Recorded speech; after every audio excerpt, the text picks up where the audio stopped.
stop by for the Nintenbyte. You got the Triforce and it feels right. Like Bowser, you can listen all night, singing Peaches until the sunlight. Summer shoots her beam so bright. Master Hand always brings a fight. Catch 'em all and use that fire blast. Put the soul back to visit your past. Welcome to the Nintenbyte Podcast.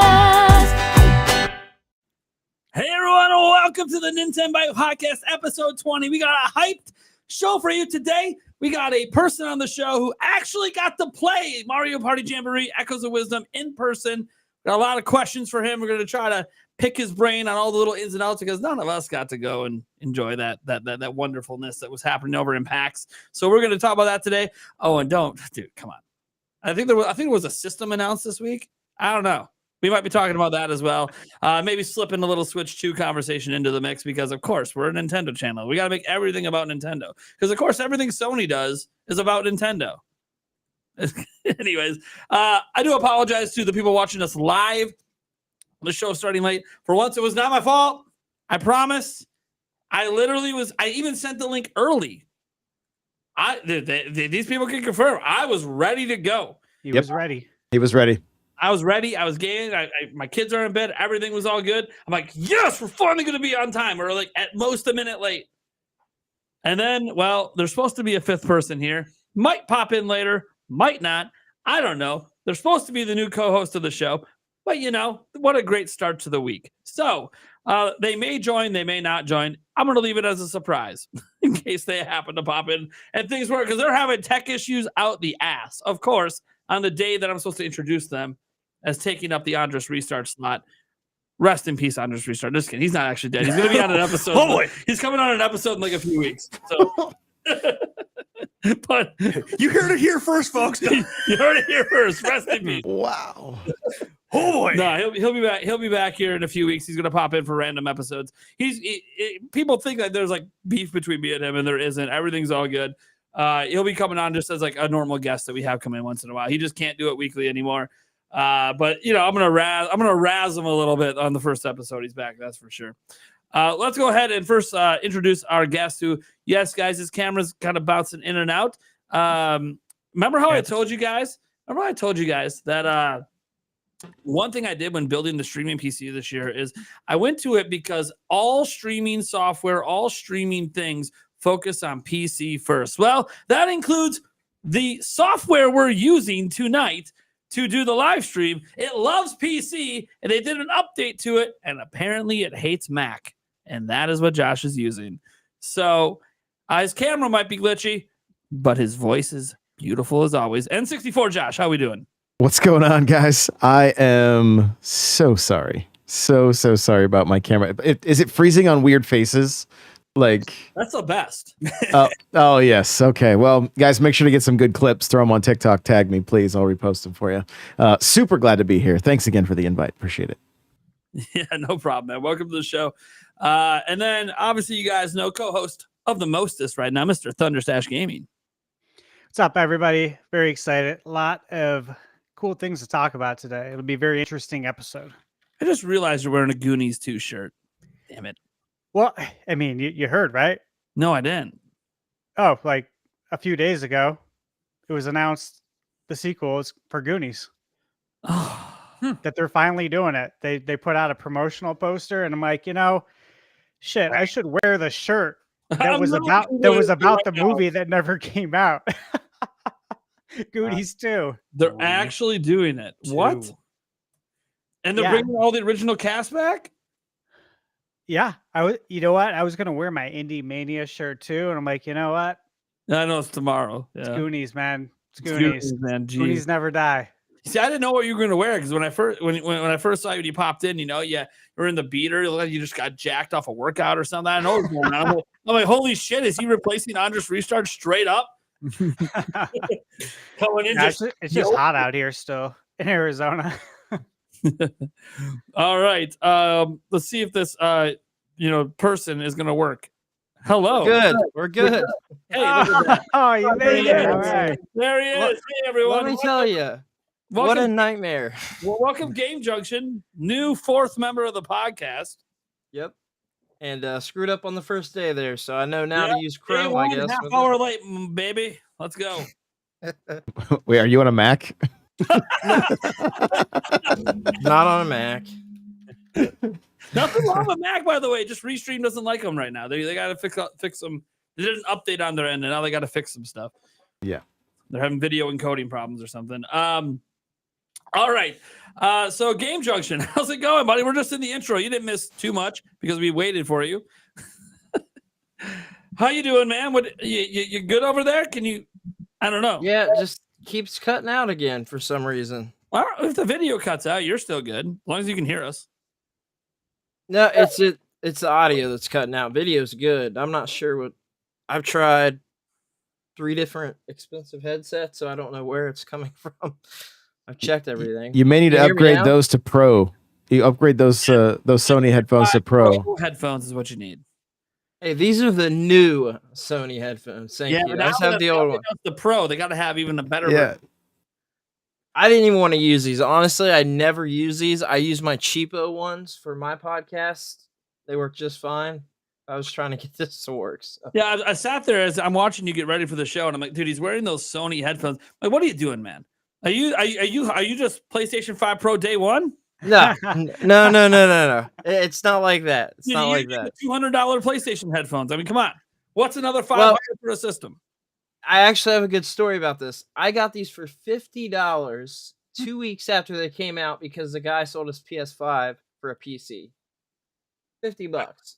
I'm kind of confused how someone sells something to buy something else and you end up with $50 headphones. I mean, I'm not complaining. They're like $200 or something. I'm not sure how that story works. Yeah. Well, you know, whatever. You got $50 headphones. That's what it is. Well, they're $200 headphones. $200 to be fair. Whatever. They're not worth $200. I can tell you that right now. I'm not going to defend them. They kind of suck. Yeah, I've seen reviews. I was like, really? Yeah. Disappointment. It's kind of like the Apple Pro Max headphones. Like they're nice, good, but you can get better for that money, like better sounding headphones and stuff. I agree. All right. Well, welcome to the show, man. Hopefully the audio doesn't cut out too bad. You want to let people know who you are and what you got going on, and hey, your first day as co-host. Yeah. So I'm Game Junction. Basically, I just kind of do all sorts of gaming stuff. I don't kind of put myself in a box. I am I don't want to say I'm a Nintendo fanboy, but it's the company that I grew up with and that I love. So I do a lot of Nintendo stuff, but I mean, I cover news, I cover retro stuff. I do streams, and I've got a podcast. I've got 4 podcasts now, actually.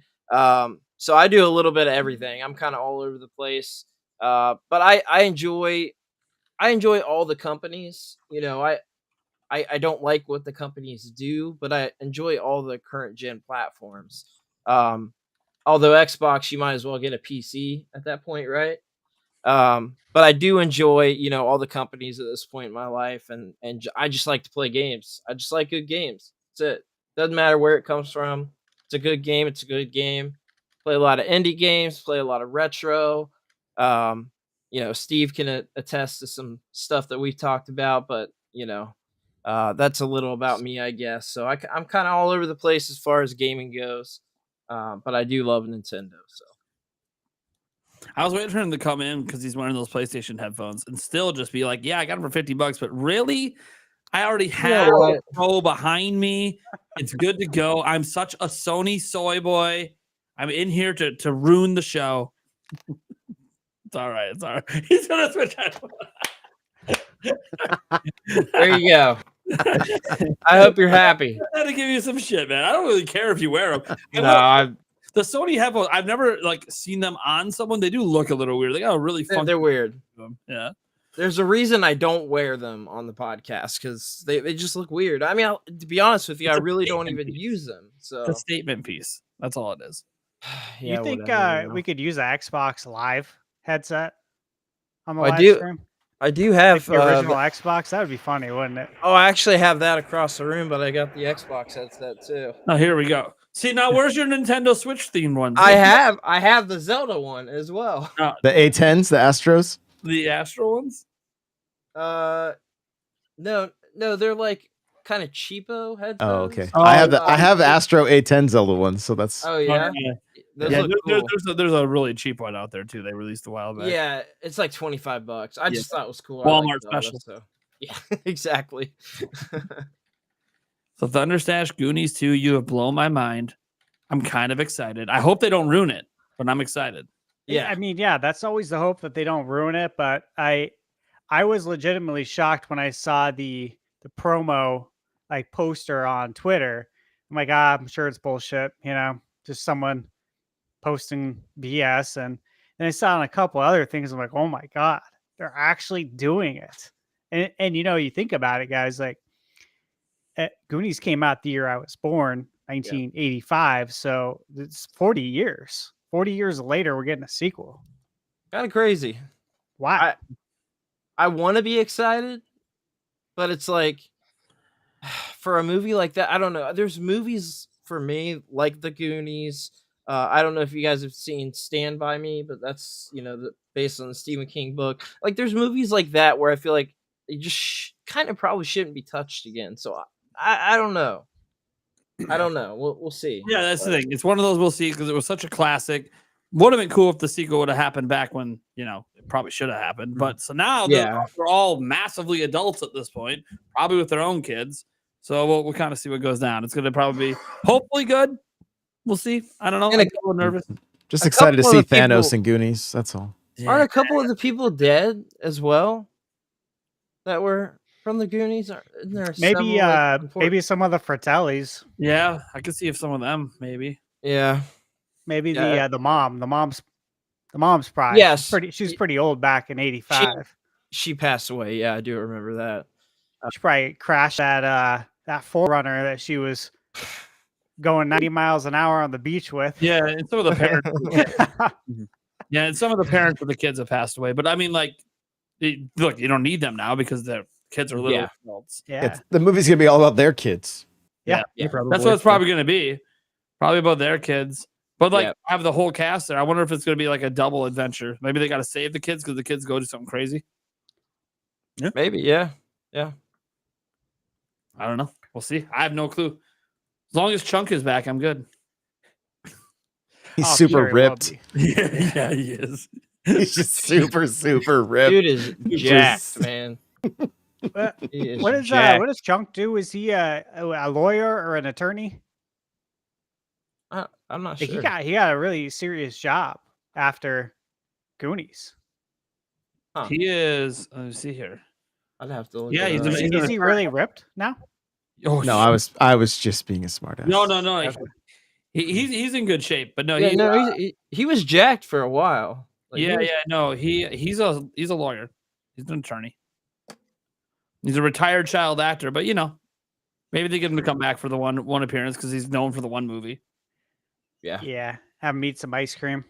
Yeah, Hey, dude, you can pay him enough money. It is what it is. Anyone will come do it. All right, Eric, how you doing, buddy? Good. Yeah. Yeah. You sure? Same old. Same old. All right, Yeah. just me over there. All right, then you guys got me. What's up, guys? I'm Nintendo Prime. You know what's up. Let's get to our topic roulette. Not much of a topic roulette because we only have like 3 topics, and even then, technically, only have 2 topics. Mhm. So it is what it is. But they're big topics, and that's what matters. I think I'm just not going to host the topic today. I think I'm gonna bitch out. So I'll just fill in when I need to. Holy shit, that's a first. You know what? Let's get the newbie Game Junction. What topic you want to take, buddy? Yeah, let's just because I've talked a lot about it, let's go with the PlayStation 5 Pro versus Nintendo Switch 2. Because I mean I feel like that's kind of an easy one. Like I have not seen too many people defend the price of that console. What happened? Yeah, it's a thing. And it takes me back to when the PS3 came out because that was expensive then. How much was that? Like 600, which would have been more Yep. than 700 now. Yep. It's unreal to me. I will say a couple of things because I've given a few hot takes on the price tag of that. The thing is that they do lose money on those console sales. They're putting more hardware in there better hardware, and they're doing the AI upscaling. They're doing all this other jazz to it. It's it's really for a connoisseur, but at the end of the day, like they're losing money on these console sales because of the tech they put in. So I mean, who wants to buy a $700 console? They're going to be bought out, but then they're going to end up being just sitting there at the store basically. And I don't know if you guys saw, but this was about an hour ago. All of the disk drives are sold out everywhere because people are buying them for that. So it's going to sell. No matter what we say, it's going to sell. But it's not going to be anything crazy. It's going to sell out at first, then it's going to sit on the shelf. So, well, I mean so it's all digital. Let's just show. I have a video for it. What's interesting is you can buy the disk drive. The disk drives are sold out. Yeah, that's insane. Yep, I bought one. I did buy one because I am going to cover it on the channel. It's a tax write-off, so You're saying the quiet part out loud, man. No, I mean, I'm just being real with you. I've told everybody, like, I'm going to get it so I can talk about it on the channel and do stuff like that. But am I excited about a $700 console? Not really, no. The other thing they're saying is Mark Cerny over here starting to look like a little bit of Wayne's World action. I mean, Dana, like, you don't... Dana Carvey? You don't even get the stand with the system. You have to pay $25 for the stand. 30. Oh, guys, my God. Guys, out the door. I posted about this on Twitter. In Arizona, with our sales tax, which is pretty moderate, it's like $855. Everyone's saying, "Oh, it's $699." It's like, well, hold on, hold the phone, man. If you add everything else, the stand that you need to put it on so it can breathe, I think, but the stand and the disk drive with tax, $855. Crazy. It's insane. I mean, honestly, like, I cannot say to go out and get that. Like, I'm a console guy at the end of the day, right? Like, I play my Switch more than anything else. I've got all the consoles. But at that point, it feels like just go the PC route if you care, if you're a connoisseur in that sort of way. If you care that much about visuals and aesthetics and ray tracing and AI upscaling and machine learning, like, you're just a couple $100 short of getting, like, maybe like a medium rig at like $1,200 or something. It's crazy to me. It's crazy. And it makes me wonder what the Switch 2 is going to be at. Are we looking at like a $400 console?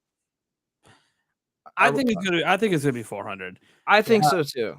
I do wonder if at 400, if it might be one of the rare times Nintendo is losing money at launch, depending. Right.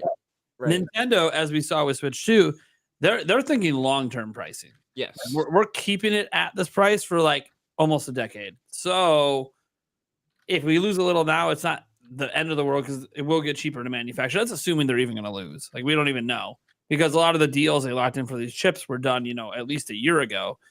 So it'll be fascinating to see. I know some people saw like the price point of PlayStation 5 Pro, like $700 here in the US. By the way, obviously that's just for the base system. You want physical, you got to throw $80 on for the drive, and you got to throw $30 on for the stand if you want to stand it up instead of going sideways. Which why they took the stand out of the box? This isn't the first time they did it. They did it with the slim models as well.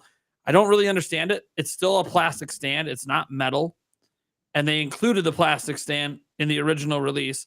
And on top of that, they don't include it with the all digital version, and the digital version went up $50. I don't. They're amplifying everything. They're removing things and charging you for it. Yeah, how can you support it and stand for that?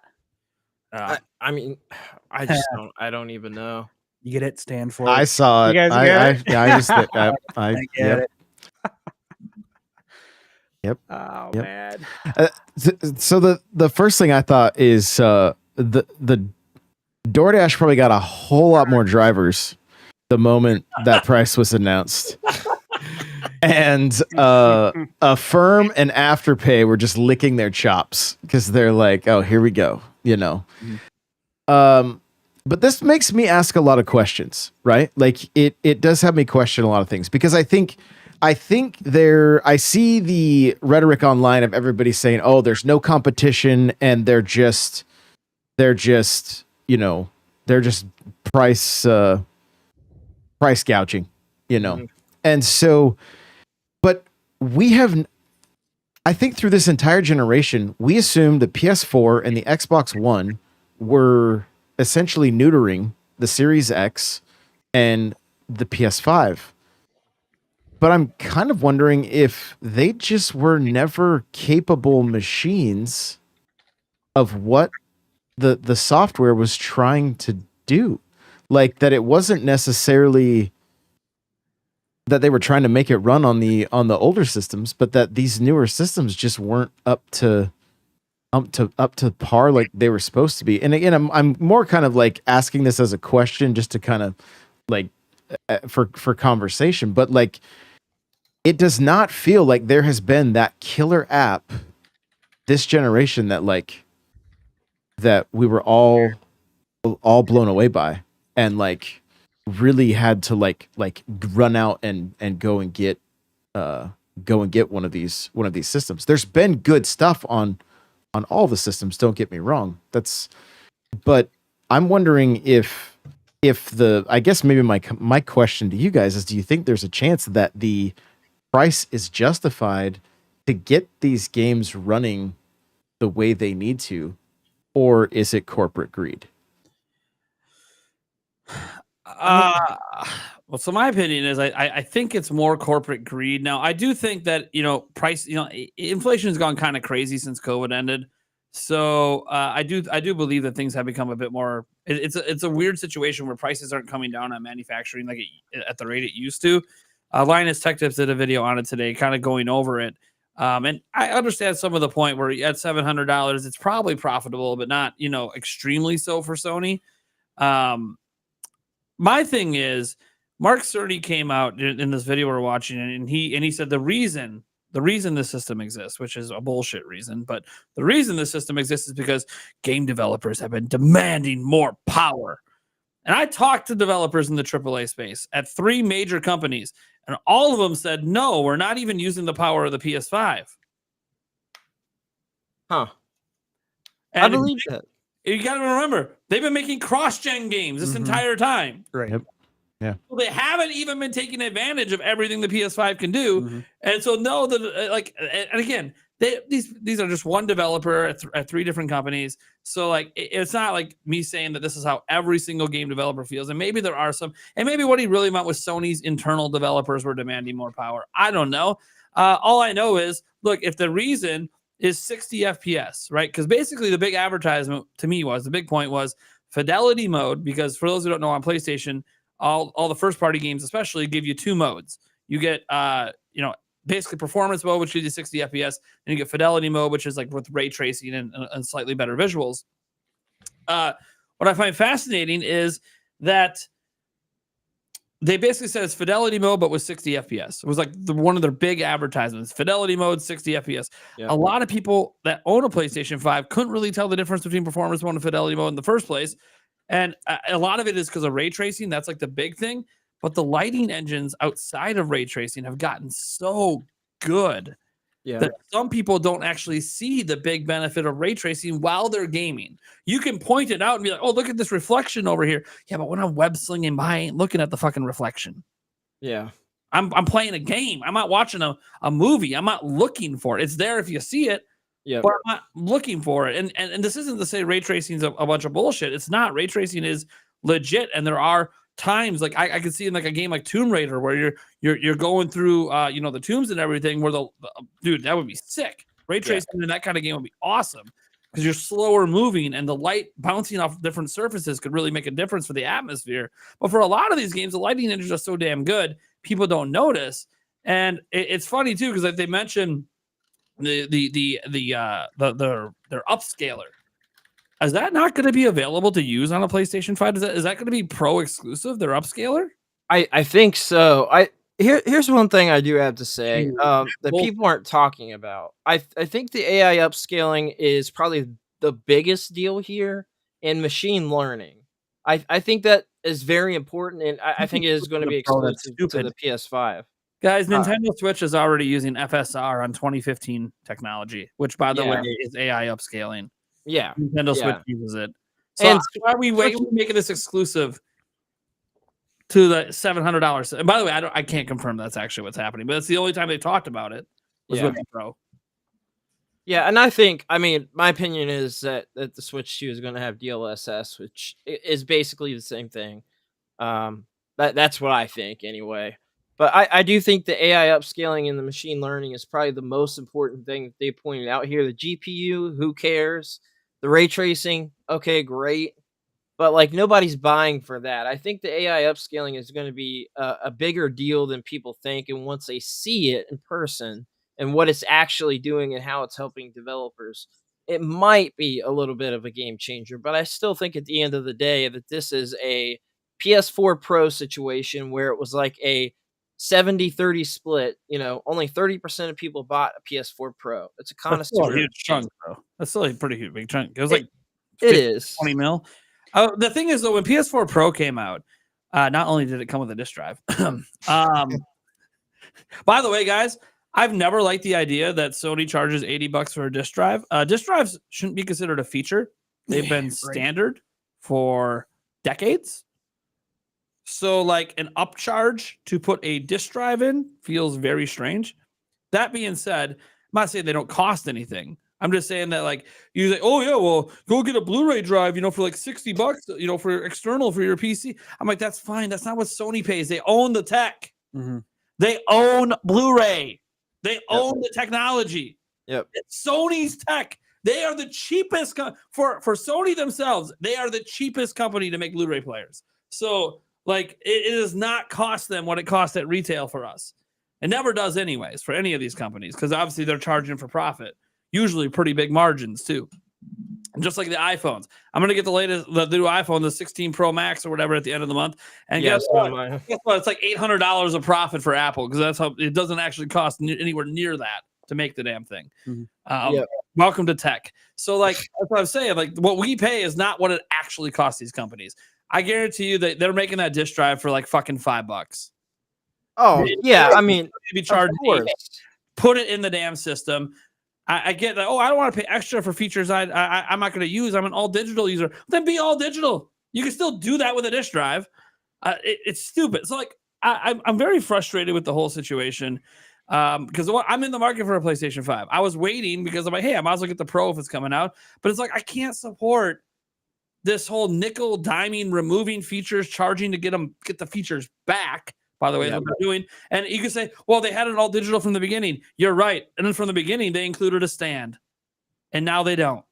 So bare minimum, even if you went all digital at the very beginning of the gen, they took your stand away. And no, your old stand is not compatible. You have to get the new stand. And it's $30. So with that, plus tax, already without a drive. Forget the drive. In the US, base system plus the stand, to put the system the way I want to put it, the way I could put the PlayStation 5 from day one, $800 with tax. And what's kind of crazy is that the PS5 actually sells a lot of physical copies still. They're one of the PlayStation and Nintendo still sell a lot of physical copies. So, but you have first party games. They sell a lot of the physical copies of the first party games. Yeah. I don't know. I think it's a whole mess. I think it's stupid. I think it's the PS3 all over again. The launch of that PS3 was an absolute nightmare. And then, it didn't really get better until the Slim came out, right? Because of the cell processor and all that stuff. Do you think Sony's doing this because they don't think they have any real competition right now? I do. Yeah, I do. I think Nintendo is in their own bracket. They're doing their own thing. They don't have to compete with Xbox. There is no competition anymore. So, yeah, I think so. I do believe that. It's interesting because, when we think about, like, a number one question I've seen come up, obviously, on my channel as a Nintendo channel since this was announced is, hey, how does this impact Switch 2? And I'm like, well, it makes it look like no matter what Nintendo announces, it's going to look good in comparison to this. Yeah. And I'm not saying in terms of people online take that in terms of, oh, no, the Switch 2 can't come close to the PlayStation 5 in terms of power. It ain't about the power, man. I think I like power. I have a very powerful gaming PC. I love beautiful looking graphics and high frame rates and all that. And we're not even talking about high frame rates, by the way. We're still talking 60 FPS on a system that's capable of 120. Which, by the way, this is all a choice. Frame rates is a choice. Developers can choose to prioritize frame rates. They just don't because they think graphics sell games. And what's been the conversation all year? AAA gaming doesn't seem to be too healthy at the moment. Look at Ubisoft. We were just talking about it before the show. Ubisoft is tanking hard. Their games aren't doing well. We just saw Concord for Sony just flop. Absolute flop. What game's not flopping? Oh, Astrobot. Let me tell you, Astrobot could be made and could run on a Switch too. I'm just going to straight up say it right now. They don't need a PlayStation 5 to make that game. Although, I want to give them credit. The actual controller, they do really cool shit with the controller. They did. The haptics are cool. Yeah. So, I gotta say, Astrobot is like video games again from Sony, if that makes sense. It's like the video games they used to make. They used to experiment and the Crash Days. Yes. Yep. Parappa the Rappa reminds me of like the old school Sony. Yeah, I miss it. I miss it a lot. I love old school Sony. I think they were great, man. They were a great one company. Of the biggest benefits to gamers in general is if AAA games keep crashing hard, you're going to see the return of the old school Sony. The smaller budget, the more experimental games. That'll be exciting because, by the way, it's what Nintendo's been doing the entire freaking time. They bet hard on, hey, let's not make every single game an 8-year AAA game. Let's just pump out a bunch of AA small budget games and sell them at full price. And you know what? Turns out they made the right bet in the end because the AAA industry doesn't look sustainable at the moment. It doesn't. No. I personally believe, I just talked about this on the channel recently, I think it needs to burn to the ground, AAA gaming, and rise back up and start over again. That's how I feel 100% with AAA gaming. I just think it's a joke right now. I think it's a joke. I mean, there's select franchises that'll be fine. GTA is going to be fine. They can spend $2 billion and make that game. They make so much money on GTA, it's insane. But those are like the rare games that can like have that kind of budget. Like at this point, Zelda's entered the territory. They could spend 200, 300 million on a Zelda game. It's going to sell 15 to 20 million. Yeah. Pokemon could do it. They just don't. Pokemon probably should be doing it, but they're not. That's a totally different story there. Yeah. But like there are select IPs that could do it. Like even for Ubisoft, like Assassin's Creed felt like a safe IP to do it with, but then they kind of pissed people off in Japan with their historynomics and like they talk about how like, oh, this is all fake. Yes, we know the general story of every Assassin's Creed isn't real, no shit, but it was always fairly historically accurate in many different ways. And then you went after a culture and made things not historically accurate. And that pissed off that culture. So that could have ended up impacting sales. Is it going to hurt sales in the West as much? I don't know.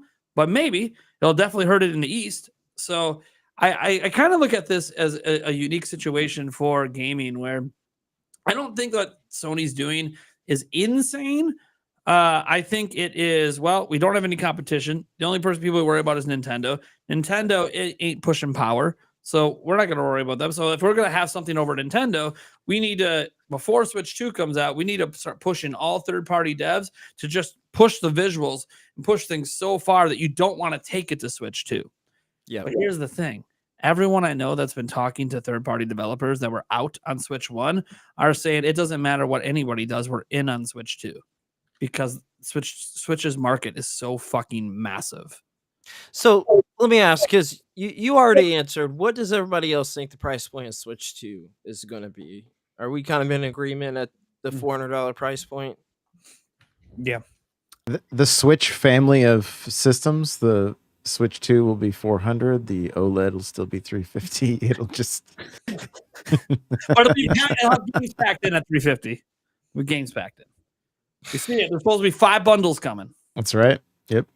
So that's how they'll justify keeping the price there. Games packed in. Probably nothing packed in with Switch 2. But again, there was the old rumor from, I don't know, like a year and a half ago that there was going to be a digital and a physical version also. Yeah, so, that was from that guy from the Xbox Era podcast, Nick. Yeah. So yeah, I remember that. So we might see one come out at $350. Maybe that takes the place of the OLED and the OLED. $50. Yeah, possible. I mean, I know people don't want to think about the idea of Nintendo having an all digital version, but Nintendo put it themselves last fiscal report, 60% of sales are digital. It would make sense to have a cheaper one for people that just literally are all digital. I'm not against having an all digital system as an option. And like, I know people argue like, well, the PlayStation Pro, PlayStation 5 Pro, it's just an option. Just buy the disc drive. Yeah. Like, okay, but they're not even selling one that comes with the disc drive, and the disc drive is sold out. So what happens if day one comes and the disc drive is still sold out and you want to do physical and you can't? Because there's not even a version of the system that comes with it.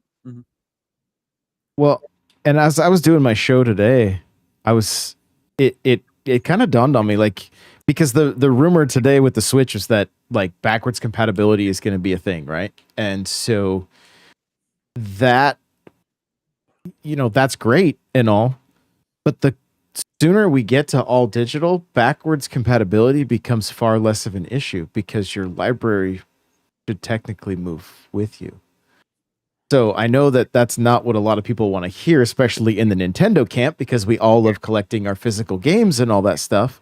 Now watch it, bud. I know. I'm treading lightly, You but see Steve's background? No, fuck him over.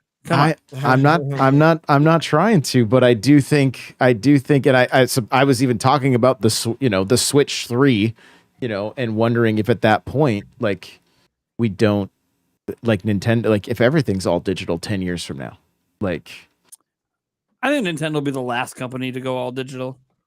I thought the 3DS was going to be the last physical, like the last time we saw physical media from Nintendo, honestly. So I was excited when we saw the Switch with carts, but I didn't think that because their online has been shit. Yeah. Their eShop is still shit. yeah.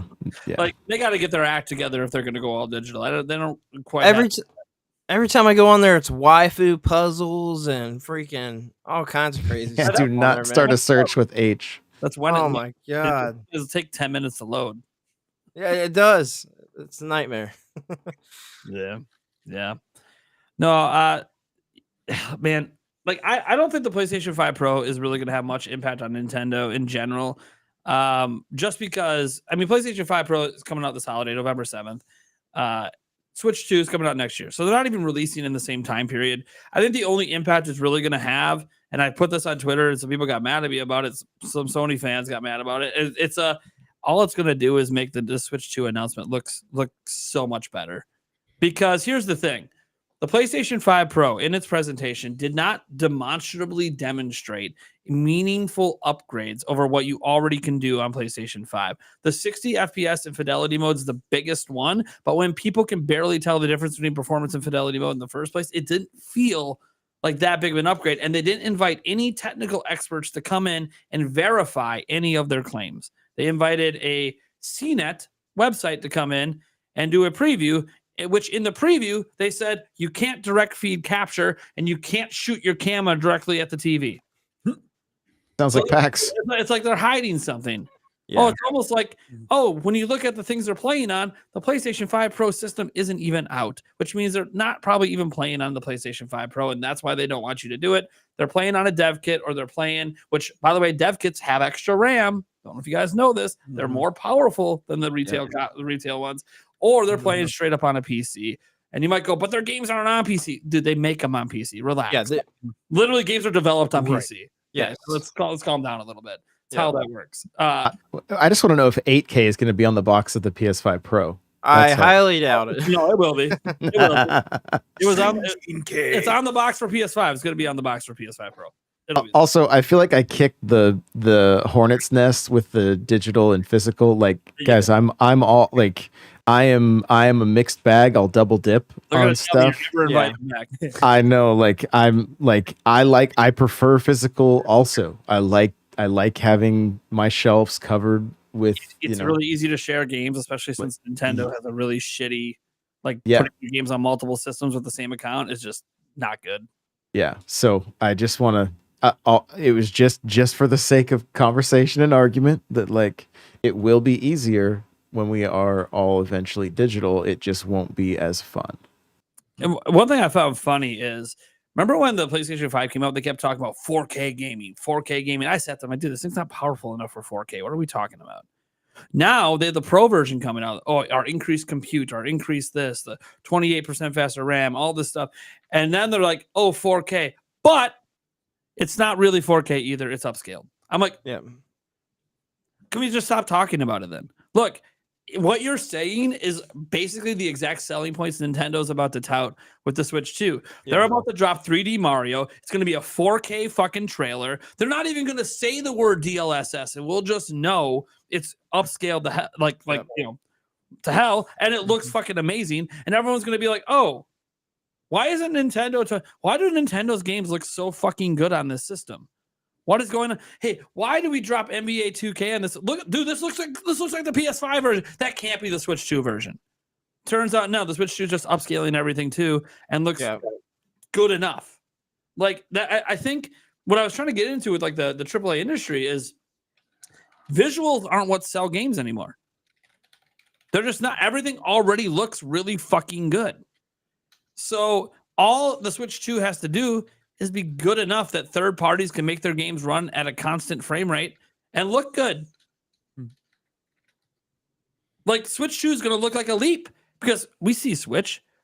We've seen the screenshot shared around about the absolutely horrendous Mortal Kombat 1 port and how bad it looks on Switch. Granted, it's just a really bad port, but it looks horrendous. And we've seen, obviously, The Witcher 3 at this point running at like 240p. Doesn't look great.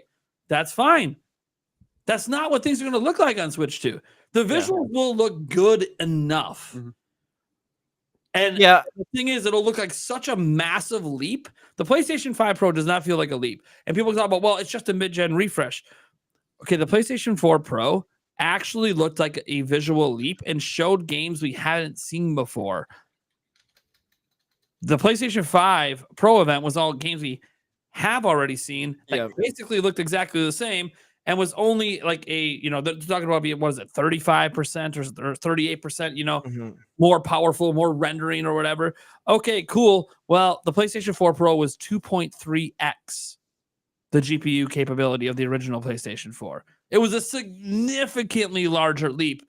And of course, different times, they launched it at the same price as the PlayStation 4 originally was. I know it's different times. The economies are all different today. So I never expected PlayStation 5 Pro to launch at 500. I didn't see that coming. No. But I was like 600 maybe, and I was hoping that was with a disc. They didn't do it with a disc.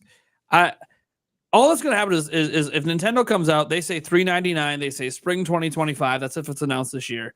And they just go, hey, here's the couple third-party games that were in the PlayStation 5 event? Yeah, they're here. Oh, and here's Elden Ring. Oh, and here's this other game that you didn't think we could have. Oh, and by the way, we end with GTA 6 followed by 3D Mario. Have a good day. Mic drop. And GTA 6 ends up looking fine. Maybe it doesn't look quite as good as the original trailer, but it looks so good. It looks good enough that people are like, oh, yeah, this is fine. I mean, I assume you guys have all seen DLSS next to actual 4K footage and how hard it is to kind of tell the difference with some games. You can barely tell. So, I mean, if that's implemented into the Switch, I think it's a big freaking deal, man. Call of Duty is going to be in the trailer for sure. That's going to be a game changer for the Switch. I mean, I just think they're going to have Black Ops 6 in that damn reveal trailer if it's this year. I think it's going to be a game changer. The DLSS, I've watched a few YouTubers. I won't name any names, but kind of talk down on using DLSS, and it's like the cheap way out and stuff like that. But it's cheaper for developers to use that, for one. It's the cheap way out. Then what do they have to say about PlayStation 5 Pro? They're doing the same thing. Look, some of the people that I see talk about stuff, I'm not going to say names. I think it's ridiculous, but that's a whole other thing. The funny thing about the cheap way out is you still have to develop your game with it in mind. Yeah. And this will be the first system in NVIDIA's technology history that everyone who buys a Switch 2 will have the capability, meaning for the first time ever, games will be developed with it in mind from day one. Mm-hmm. Meaning it will actually see maybe even better capabilities than we see on PC, where a lot of it's just tacked on because they're supporting all these different types of hardware and even supporting multiple different types of upscaling. Mm-hmm. Then you have this. So look, Nintendo's kind of in a no-lose situation right now after this because the negative reactions are so strong. And it's not just people like me that are like Nintendo fans. It's everywhere, man. I'm seeing PlayStation YouTubers are just trashing the shit out of like, what the fuck was that? It didn't even look better. And you're charging me how much? And you're removing features? What the fuck is this shit? Why would anyone buy this thing? It makes no sense. Of course, there's going to be people that buy it. There's ballers out there. You got the ballers. Yeah. Ballers always want the latest and greatest. They're plopping down that money September 26th. That's the pre-order date. And they're going to, whatever. It's going to look so amazing on my 8K, $25,000 OLED TV. All right, cool. It's not going to play at 8K, but you enjoy that. Yeah. I can't see if you currently own a PlayStation 5. I don't understand why you would upgrade. If you don't own one, I can see the internal debate a little bit if you buy into the marketing, like it's the best way to play Sony's games. Because let's be honest, if the PlayStation 5 Pro is for the hardcore Sony fan. Yeah. It's for the people that they buy PlayStation specifically to play Sony exclusive games. And there's not as many of them on PS5 because they're been also on PS4, and they bring some to PC, like Helldivers 2 Day 1 on PC. But still, Spider-Man 2 is still just on PS5 officially. God of War and all these others. Astrobot might never leave PlayStation 5 because it's a mascot game for them. Yeah. So I look at this as Sony is making this system for their hardcore, their most deepest pocket, want the bleeding edge or whatever stuff. And that's why I think it's still going to sell. I just don't think it's doing like 15 million like PlayStation 4 Pro did. Because that hit a different market, because a $400 price point, that feels much more friendly to a mass consumer, which is why, I mean, people even said because of this, Nintendo could be like, hey, we're charging 500, and people still would be like, hey, that sounds good to me. I'm not saying Nintendo will. They could, especially if they're doing two versions and it's all digital at 400, but I don't want Nintendo to go to those prices. And Nintendo has been very price conscious. They've messed up a couple times. They messed up with their prices. They met 3DS, $250. Turned out they were charging too much. They had to cut the price. Nintendo doesn't want to have to do that. That's why I think the $400 price, even if it's like the first system Nintendo at launch, might lose a couple bucks on per sale. No one's buying it without buying a launch game. Yeah. They'll be instantly profitable off one game purchase. So I tell you what, I mean, this is just my opinion. I just don't care. I think it's cool because I like tech in general. So just all tech. Like you were talking about the new iPhone. I'm going to get the new iPhone. I'm going to upgrade to that.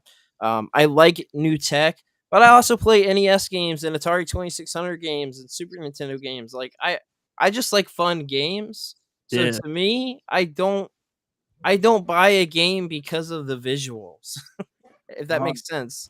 I've never done that in my life. I mean, I just play games that look fun. I mean, that's it. But I feel like there's got to be a lot of other people out there like that. But, I don't know. Yeah, man. Steve, what are you thinking over there? You're always calculating over there. That's what. I'm just listening to you guys. There's been a lot of discourse, of course, on the PS5 Pro. The price, I still think it's very expensive. Obviously, I think the first thing I thought about was, what does this mean for the future of next-gen console pricing? PlayStation 6. Yeah, like PS6. I'm not concerned about Nintendo's pricing because they've never competed on who can charge the most money for a console. That's not their name of the game. It never has been.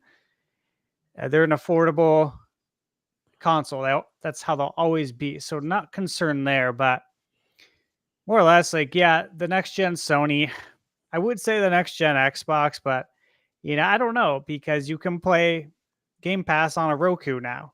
So I just don't know what they're going to do there.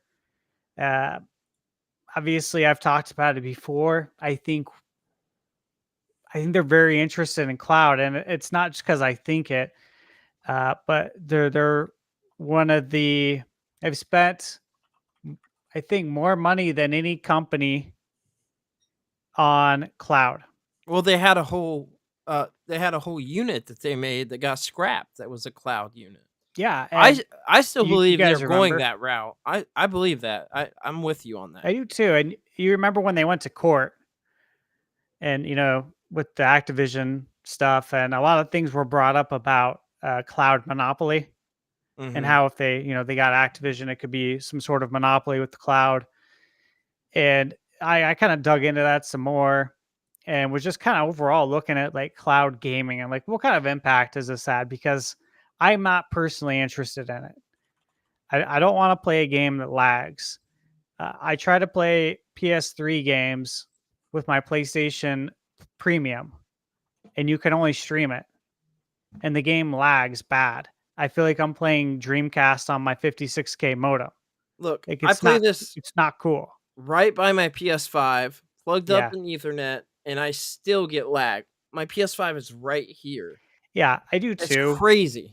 I do too. And like the thing is though, like if you're playing natively on your PS5 and I'm playing a PS3 game, it shouldn't be a total crap experience, right? I But agree. not to get off topic about that, I look at all of this and my concern is that hey, if they're charging $850 for the physical console out the door, $850 with the stand, what does it mean for the next gen? And then I was just on the Communication Air podcast with John Ebo on Monday that went up today. And the whole topic was physical versus digital. And of course, that's something that I'm very interested in, the physical aspect of gaming.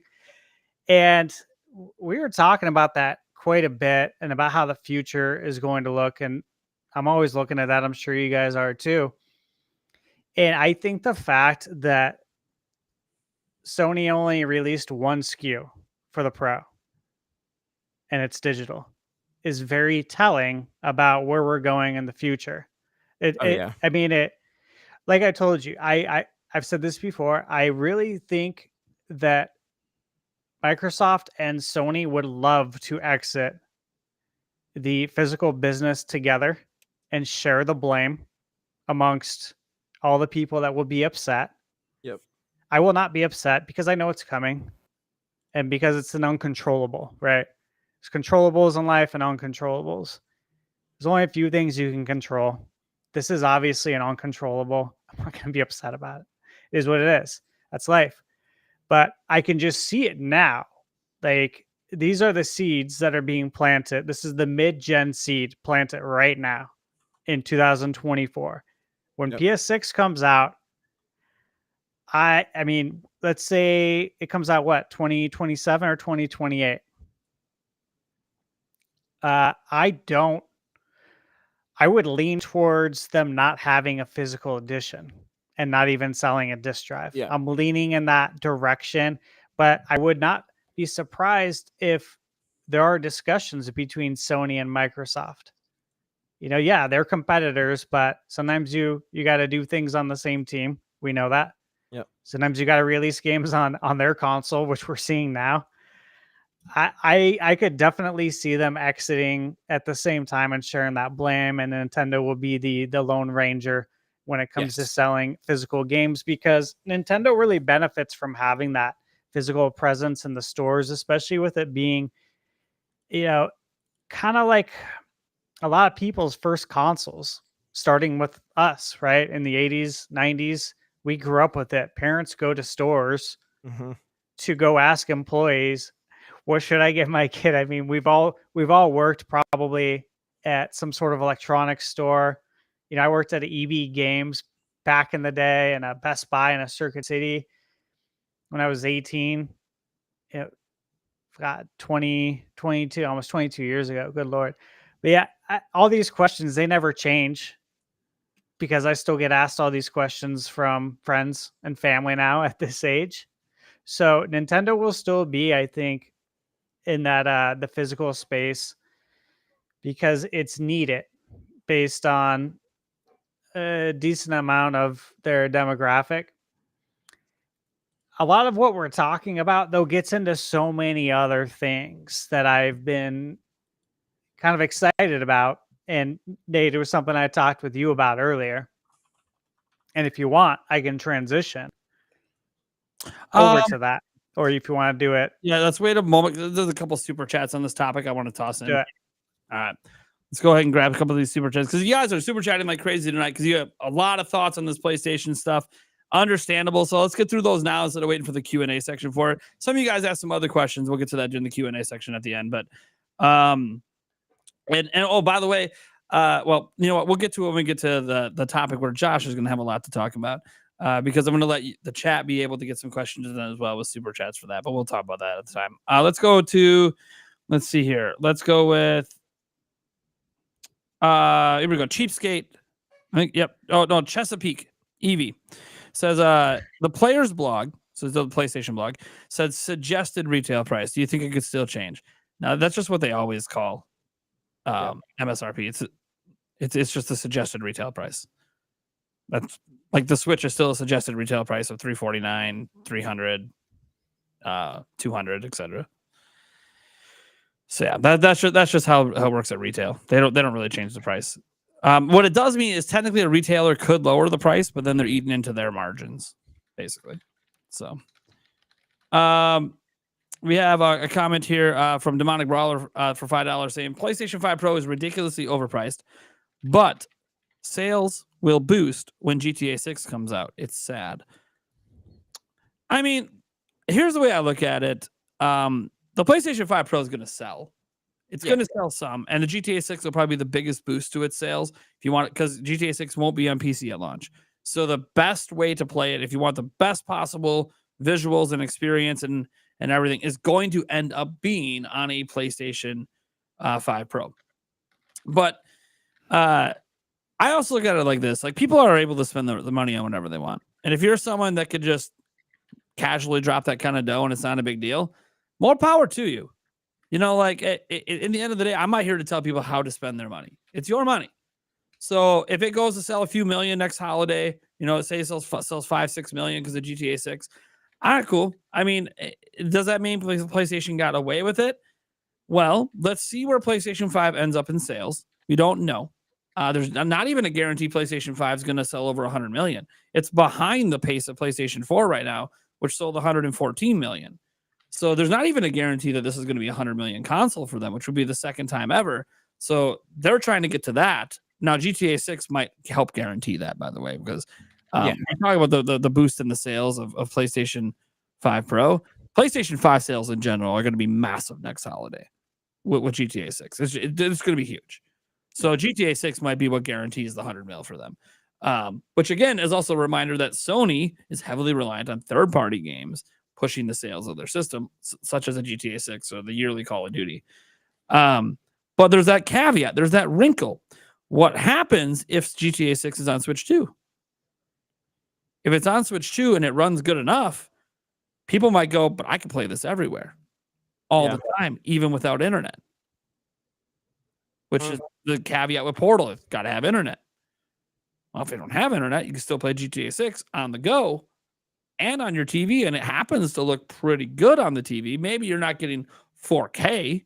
Maybe you're only getting 1080p, but it could end up looking good enough, you know? There's a lot of people out there, by the way, still rocking 1080p TVs. They never bought the 4K ones because their 1080p TVs never died. Mm-hmm. So, anyways, yeah, that's really, I think, the thoughts for that one. I mean, GTA 6 is obviously going to boost. I don't know. You guys have anything else you want to add? Are you going to be mad if PS5 Pro sells really well? I'm going to be so angry. I'm going to quit gaming if it sells well. No, I you know, again, it's your money. Buy it. Yeah. It makes no difference to me. And I love new technology. I love it when new stuff comes out. I want it to be sold. I did. I want it to be sold. Mm-hmm. I always want to be when it comes to something like this. I rewatched the stream because I watched it on your channel, Nate. And of course, this is a live stream. So I'm like, you know, I want to watch a native 4K on my TV and see if I see any difference in the details. And I did a little bit. Yeah, sure. Yeah. Sure. And it looks better. Yeah. There's no doubting that. I'm just not wowed by it. I want it to be. But again, hey man, people can spend their money on whatever they want. They spend it on a lot lot worse things. Mm-hmm. So if you want to buy a super powerful PS5 Pro, you're probably gonna have a great time with it. It's a video game console, man. It's win-win. You know what I was shocked to see? The Linus Tech Tip video today pointed out that apparently in the US, the cost of a PlayStation 5 Pro is the average people are paying for car payments every month. I've wow. never had a car payment that high. I put it down on the car not to have it that high. I know all about that because of mine's working in not. mortgage. I saw everybody's DTI, their debt to income ratio, and let me tell you, man, I saw car payments, plenty of them. Plenty, well over $1,000, $1,000 to Lord. $1,500. I've seen some of the stupidest shit you'll ever see, and I saw it on a regular basis.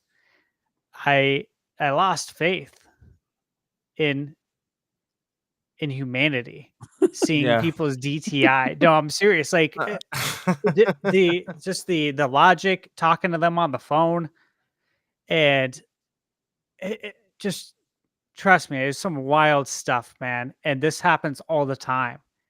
Okay. I've seen credit reports that are 10 pages long. It's sickening, but that's America. Sadly. Man. Yeah, it's crazy stuff. So Taker 610 has a question. Maybe Steve knows this. I'm not sure. What did the 3DO retail for back in the day? I believe it was 800. Was it I 800? think it was more than 600. I believe it was. I have one. No, it was I love the 3DO. Yeah, that was a very expensive system. I know that. I think it was $699. $699. Yeah, I Okay. thought it was $7. Yeah. But then you got to ask, what did Neo Geo retail for? Oh God, Neo Geo was because I know the AES at one point I don't want to was go there. I don't want to go there. 800. The AES games were $250. Many of them. Yeah, they were. I mean, it's like it's King a of console. Fighters, Samurai Showdown, Fatal Fury. I am Super a Spy. Neo Geo connoisseur, right? Oh, that's But- an expensive thing to but be no- a connoisseur of. Well, here's the thing. I don't buy the games. I've got a cart from Terra Onion, FPGA cart. Play all the Okay. games the way that they were, meant to be played. Yeah. And I'm fine with that.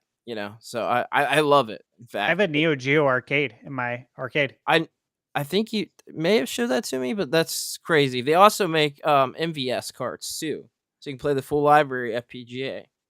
That's cool. So Yeah. I'm such a nerd. Free Metroid Hat comes out here and says it would be really funny if Nintendo came out for the Switch 2 reveal, and the first thing they say is $399, kind of like Sony did for PS1 at E3.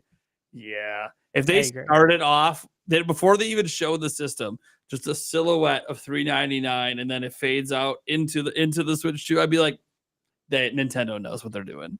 Yeah, they're trolling. I don't know if they will. That's not really Nintendo's way of doing things. That's very much a Sony being cocky kind of thing. But yeah. Let's see here. We had another one in from Demata Brawler said, by the way, the overpriced PS3 back in the day came with a disk drive.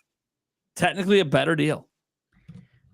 Who was it at E3? What was his name? Was it Kaz? Oh yeah, Kasserai. Oh yeah, that's yeah, right. Yeah. I forgot about that. $5.99. Well, I was watching that E3 and I was like, "Holy shit, what?" I was like, "This is insane," and it was just so funny. It would be funny if social media existed back then the way it is now, and seeing everyone's reaction to that E3, man. Oh my god! I'll tell you what I miss. Years ago, I used to, because I used to work with a couple Nintendo websites and stuff like that. I used to watch all the events and tweet everything out, as it was announced, and nobody else was really doing it the way they are now, like Wario 64 and things like that. Yeah, where they're tweeting it out. I thought that was so fun. I miss that era when nobody was really doing that. It was just like a endeavor of my own. I thought it was kind of cool. You know what I miss, and I miss and I don't miss.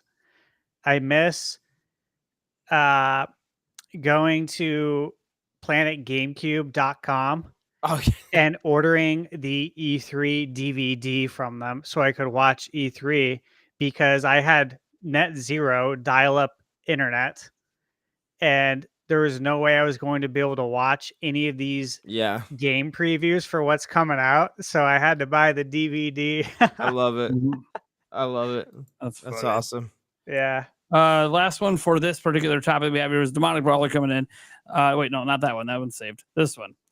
He says, I meant it's sad because of GTA 6. It's on Switch 2. I'll go broke picking up PS5 Pro. And what he meant was if it's not on Switch 2. Yeah. Yeah. I think a lot of people, some Nintendo fans feel that way a bit because, like, hey, if you don't own a PS5 and then GTA 6 comes out and it's not on Switch 2, I mean, it's going to be pretty tempting to pick up the Pro if you have to go get a PS5. Just because if you're a huge GTA fan and you know you're sinking 1,000 hours in, yeah, you can see you wanting that experience. If you have to get a PS5 anyways. I mean, technically you could wait. It will be on PC someday. It will be. Absolutely. Oh, yeah, 100%. Do you guys think GTA 6 will end up on Switch 2? I think it will because I think Rockstar wants 300 million in sales. We might get Chinatown Wars 2, but, you know. Hey, that's actually a really fun game, too, by the way. Yeah, played it. It's good. No, I think it's a possibility. DLSS, for sure. I mean, it's a possibility. It can do it. The upscaling technology is insane. It's above what people think it is. So I think it's possible. Sure. All right. Before we transition, Eric, Yeah. what are your thoughts on all this madness, man? PS2 or PS2. Jesus, yeah, that's way too freaking expensive too. No, the PS5 Pro is it I don't know. That from what I'm seeing here, it doesn't seem like it is necessary because let's face it, you haven't even stopped PS4 freaking design, so how do you know that what the PS5 is fully capable of yet? You haven't really pushed it. And so that also kind of leads me into two questions for you guys. One's kind of a joke question, and the other one's actually a little bit kind of more serious. One with Nate had mentioned the epic failure that was oh Jesus, what the hell's the game name again? I just spaced it. Concord? Concord. Do you think that is part of the reason why the PS5 Pro is $700? They got to try to recoup some of that money. That'd be why they increased the controller price by $5. So that's kind of the joke question. Obviously, I'm not really expecting an answer on that one. But the actual serious question is they said that game devs are asking for more power. I don't know if that's necessary. We've made so much stride in visuals right now that it seems like it's diminishing returns right now. And at what point do we look at the devs and go, okay, we're at a point of diminishing returns on our visuals. How about you go back now and actually start optimizing these games so that they can use the power, they can use these things to the fullest extent of the machine. Yeah. But why? When they can just sell us the machine that was going to do everything the first one was supposed to. Yeah. Oh man. All right. Thunder, you can transition if you feel like it. Yeah, let's do it. All right, so here's some interesting stuff. I got a few bullet points here that I'll go through. And let me hit this first one. So, of course, we're seeing like the PS5 Pro. I got to thinking about a lot of things about the future and what things could look like for Switch 2. And the PSRR is what their version of DLSS, their branded basically version. Okay. So we all know the rumors of the Switch 2 having DLSS, and I fully expect it to. Yeah. especially just seeing how the tech works. Playing Nintendo 64 games with DLSS and just seeing what it could do for them is just mind-boggling. So seeing that and just thinking about what it could do for Switch is exciting. So the first bullet point is Switch 2 ports in DLSS. And that's how DLSS, of course, could help third parties hit their frame rate and resolution targets when porting existing games to Switch 2. And I know that's something that we've covered a time or two here on this channel. But part of why I bring it up too is because if you read the PlayStation blog, they spoke about 8,500 games. 8,500 games that are going to be, improved, could see a boost. But they specifically said PS4 games would see a boost on the PS5 Pro, which is very interesting, right? Because think about it. If we were to compare like PS4 games to Switch games, and you take obviously the Switch 1, and then you look at the Switch 2 with DLSS, similar to what PlayStation's doing with the PS5 Pro, and it just really gets you to thinking about Switch 1 games receiving a boost, which is, of course, something that we've talked about, right? Yep. And there's many reasons why we've all thought this, outside of it just being logical and making sense. But it's even been in some of the codes, right? Like you look at Paper Mario, The 1,000-Year Door. It had 4K in its code.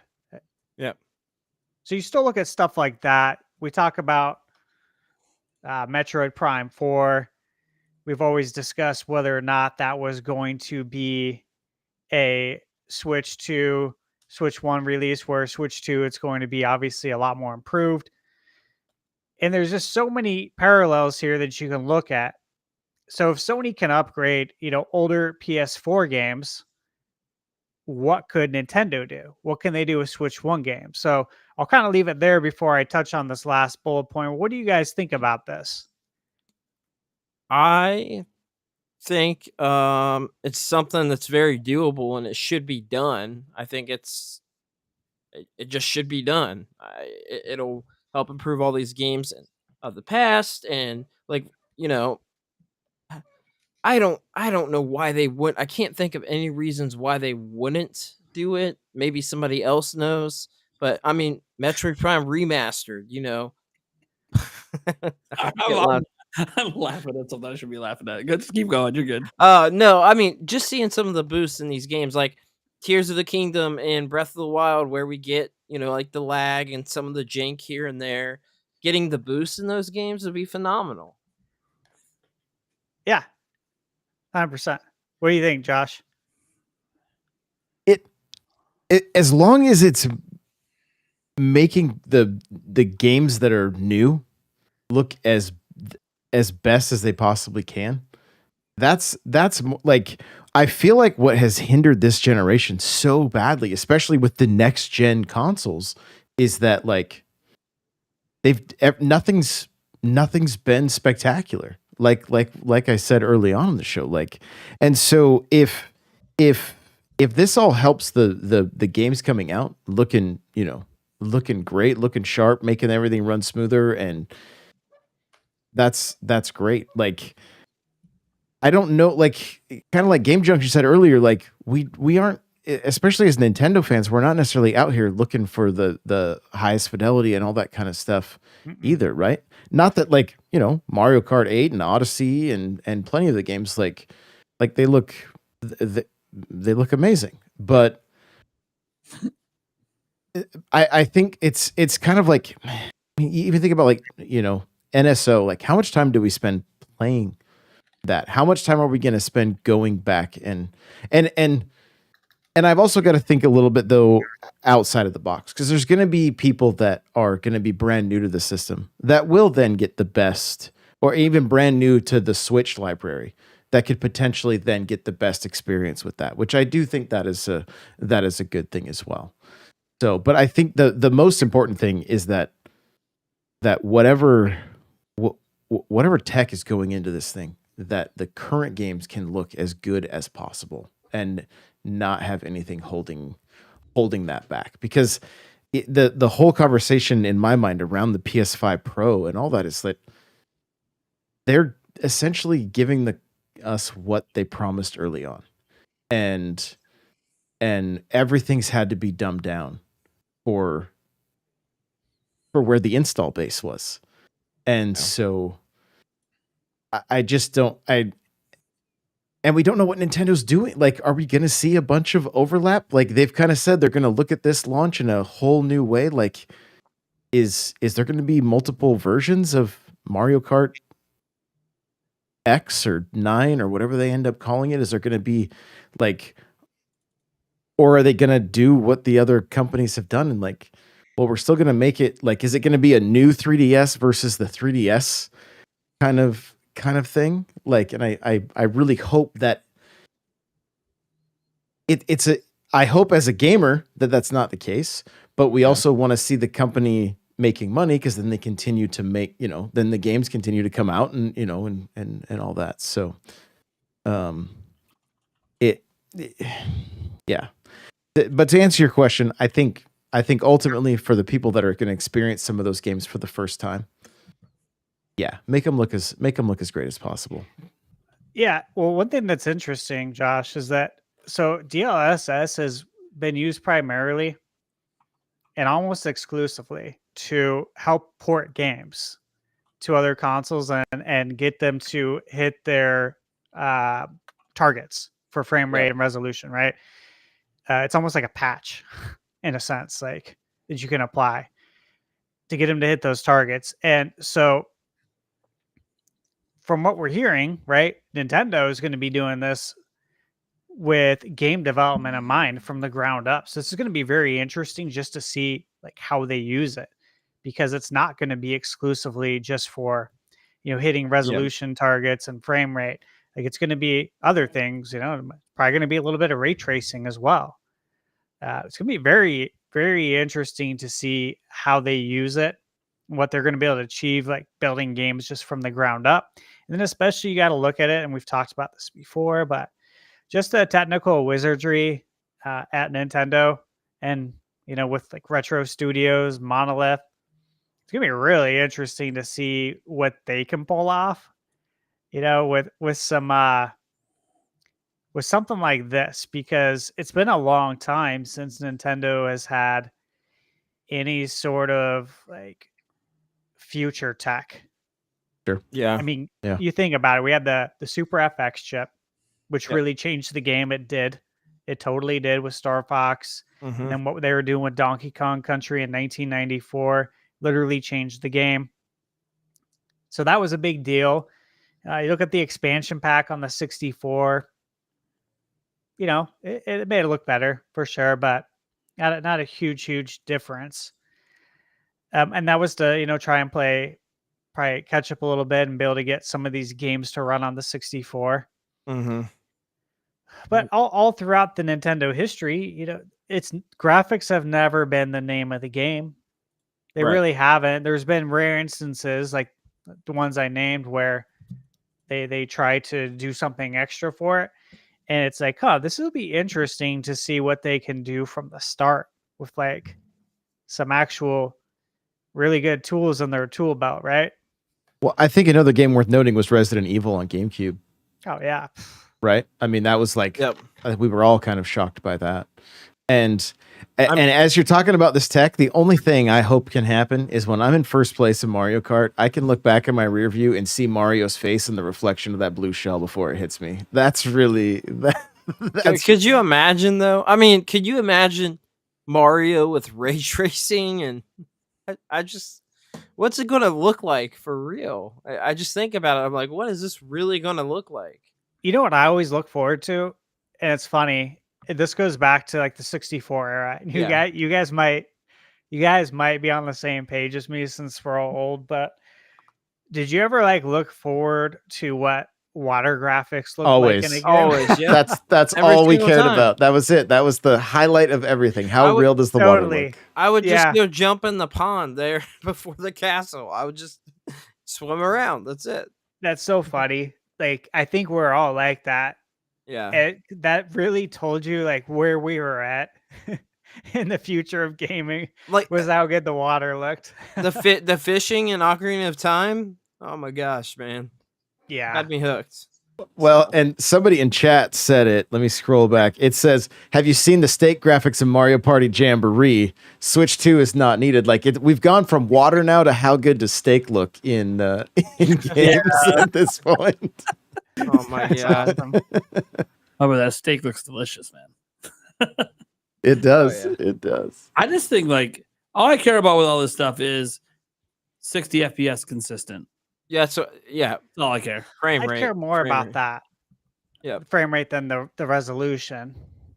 That's you it. know, like with Cerny showing us, zooming in on the background in the presentation of like Spider-Man to show us the greater detail in the trees, and I think there's a few more cars. And it was like playing I Spy though, and I'm watching this. I wasn't watching on my projector, but on my 85-inch TV in 4K, and I'm literally standing in front of it, like not far, and I'm like looking real closely. My girlfriend came out. She's like, "Is something wrong with the TV?" I'm like, No, TV's fine. I'm just trying to playing I Spy right now, trying to see what the differences are on the PS5 Pro."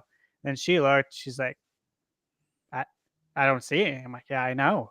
It's concerning. I just don't know that you can tell because of the compression. I don't. I just Sure. don't- you got to see it in person. But I that's, agree. that's also one of those Part of things it. where one, they should have let Digital Foundry come in because people would believe what they say about it. Yeah. And they would totally. provide some off YouTube direct feed that you could actually see what it really looks like. But besides that, also, if we're pixel peeping like that and you can't tell the difference in a YouTube video, that means that does the differences matter then? Yeah. In general, I mean, you're playing yeah. it in motion.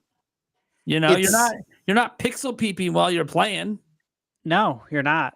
You're focused on the action. Yeah. So I mean, you know what? Like one of my favorite games of the year is the NES Championships game. Like I just really enjoyed it. dude, the Me graphics too. in that are insane. I don't know what we're talking about. Let's go. they're crazy. They're next level. I mean, it's a goat for real. I know when I was reviewing the game and I If it- talked about the graphics, and I'm like, well, I don't. There's not much to say here, guys. This is NES games. Like this is this a is about the gameplay, baby. Listen, Let graphics, me. guys. If it's let not me- up for best graphics at TGA's, I don't know what we're doing. Oh, then you know it's just fixed, man. The fix is in NES Championship Edition, taking home Game of the Year. I will want to mention one thing about all this to kind of like pull it all together is that, with Sony enhancing older games like PS4 games and how it all comes back to like one rumor, right? And that was last year. And I totally buy this rumor, and I know that it will come out at some point to be 100% valid. And that was that Breath of the Wild was running in 4K, Yes. 60 FPS at Gamescom last year. So not the one we just had, but last year. And I totally buy that because of what I've seen DLSS do on my computer from people who are not video game developers. Not to say they're not talented, because they are, but they're not, they don't work at Nintendo. They don't work at a development studio, but they're very intelligent tinkerers when it comes to this kind of stuff. Probably more than that. But the fact that I could play Zelda on 64, both of them, at 120 frames, with ray tracing, it's insane. And yeah, that gets me to also thinking though about the NSO. And I've talked about this before, but if people that don't work at Nintendo, okay, and they're not developers at all, if they can release a PC version of Ocarina of Time that I can play on my computer with DLSS. Okay. If they can do that, why can't Nintendo? You want everyone to sign up for the NSO? That's what you do. Yep. Everybody. Imagine playing Wave Race with that lovely water. Wave Race 64 The best water at physics. 60 FPS, dude.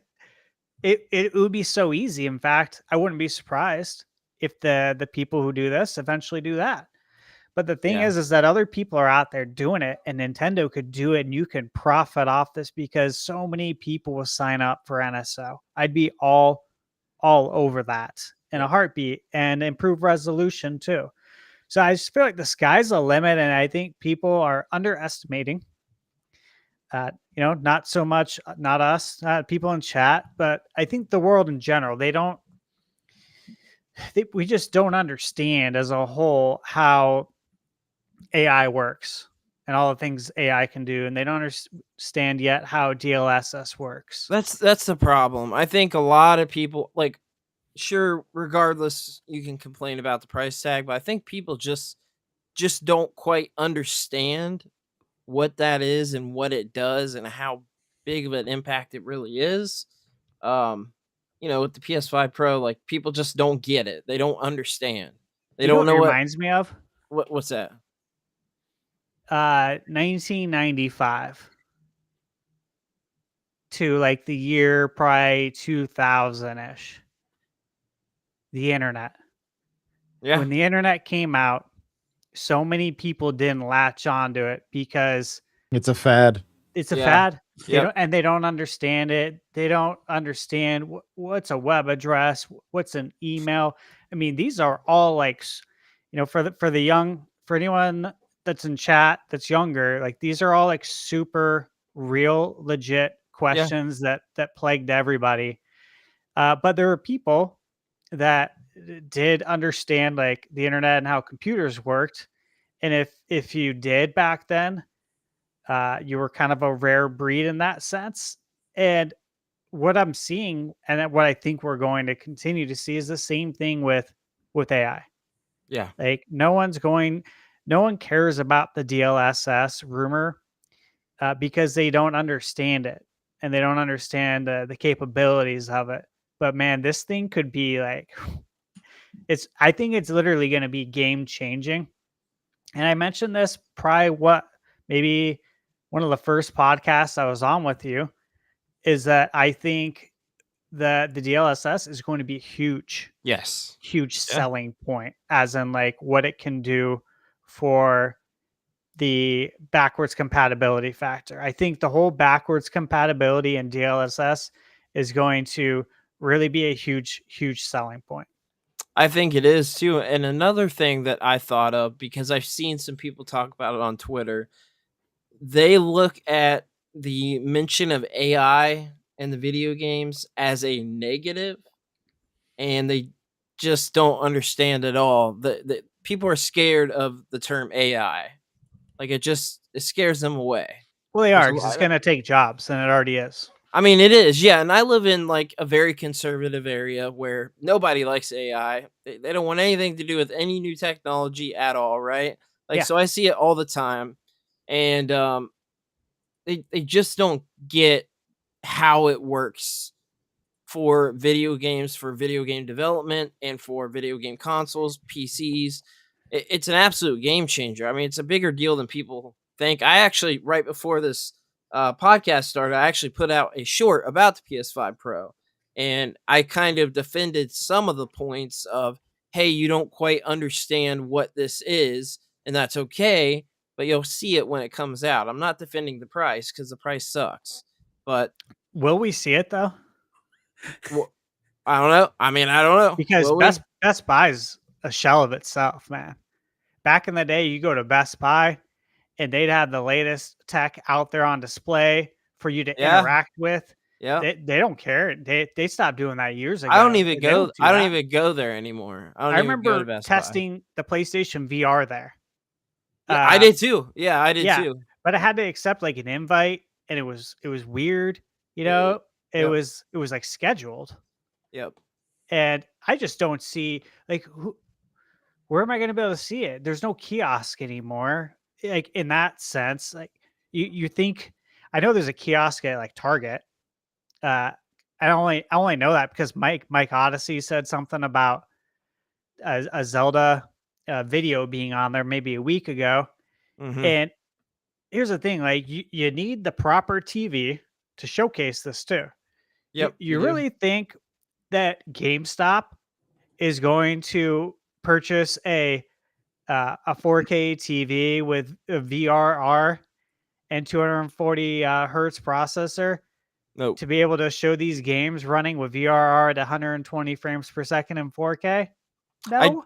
So how am I going to see it outside of on Yeah. the internet?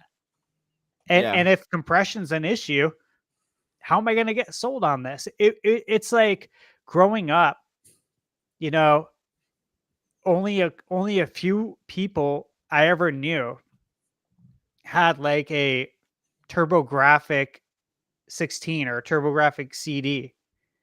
You know, like there are these consoles that you knew about, you knew the games, but you knew you were never going to be able to buy one, and no one owned one. So how are you ever going to see it? And now that kiosks are gone, I just wonder how am I ever going to get sold on that thing? Yeah, that's nice. Yeah, it's a TurboGrafx. Turbo You got the Express. TV tuner for that?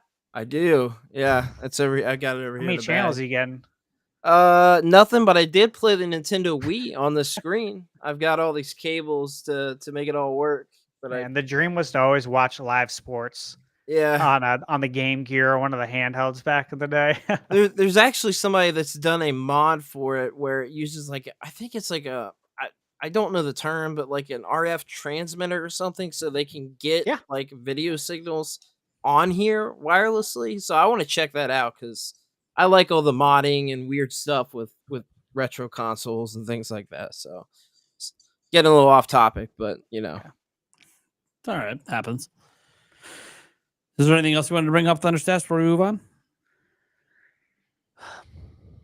No, I'm really excited to move on and talk to Josh here about this stuff. So baby. take it away. All right. So we got Josh here. See, we've been talking for a little bit because he was playing some stuff, including not just like the public demos. Like the public demos are cool. Out of nowhere, he gets invited to go behind the scenes and touch Nintendo where it counts. With Echoes of Wisdom and Jamboree. I'm so jealous. So what should we start with? Should we start with Jamboree maybe? Well, let's where do you want to go? Let's preface it a little bit. I got behind closed doors with Jamboree and a taken to the front of the line for the public Echoes. So I didn't 15-minute demo for you. Yeah. So just to clarify, but I also want to throw out there too. And I know it's not necessarily Nintendo, but I'm pretty sure it'll be Switch too. I was in the last group that got to play the Monster Hunter demo. Oh, I thought you were gonna say that. That line was crazy. I heard it was 10 hours. It was, and so what I did is I talked to the girl holding the sign that said the line is ending, and I was like, "Hey, what's the over under here on them opening this back up?" She's like, "It's pretty good, but don't tell anybody." I'm like, "Okay."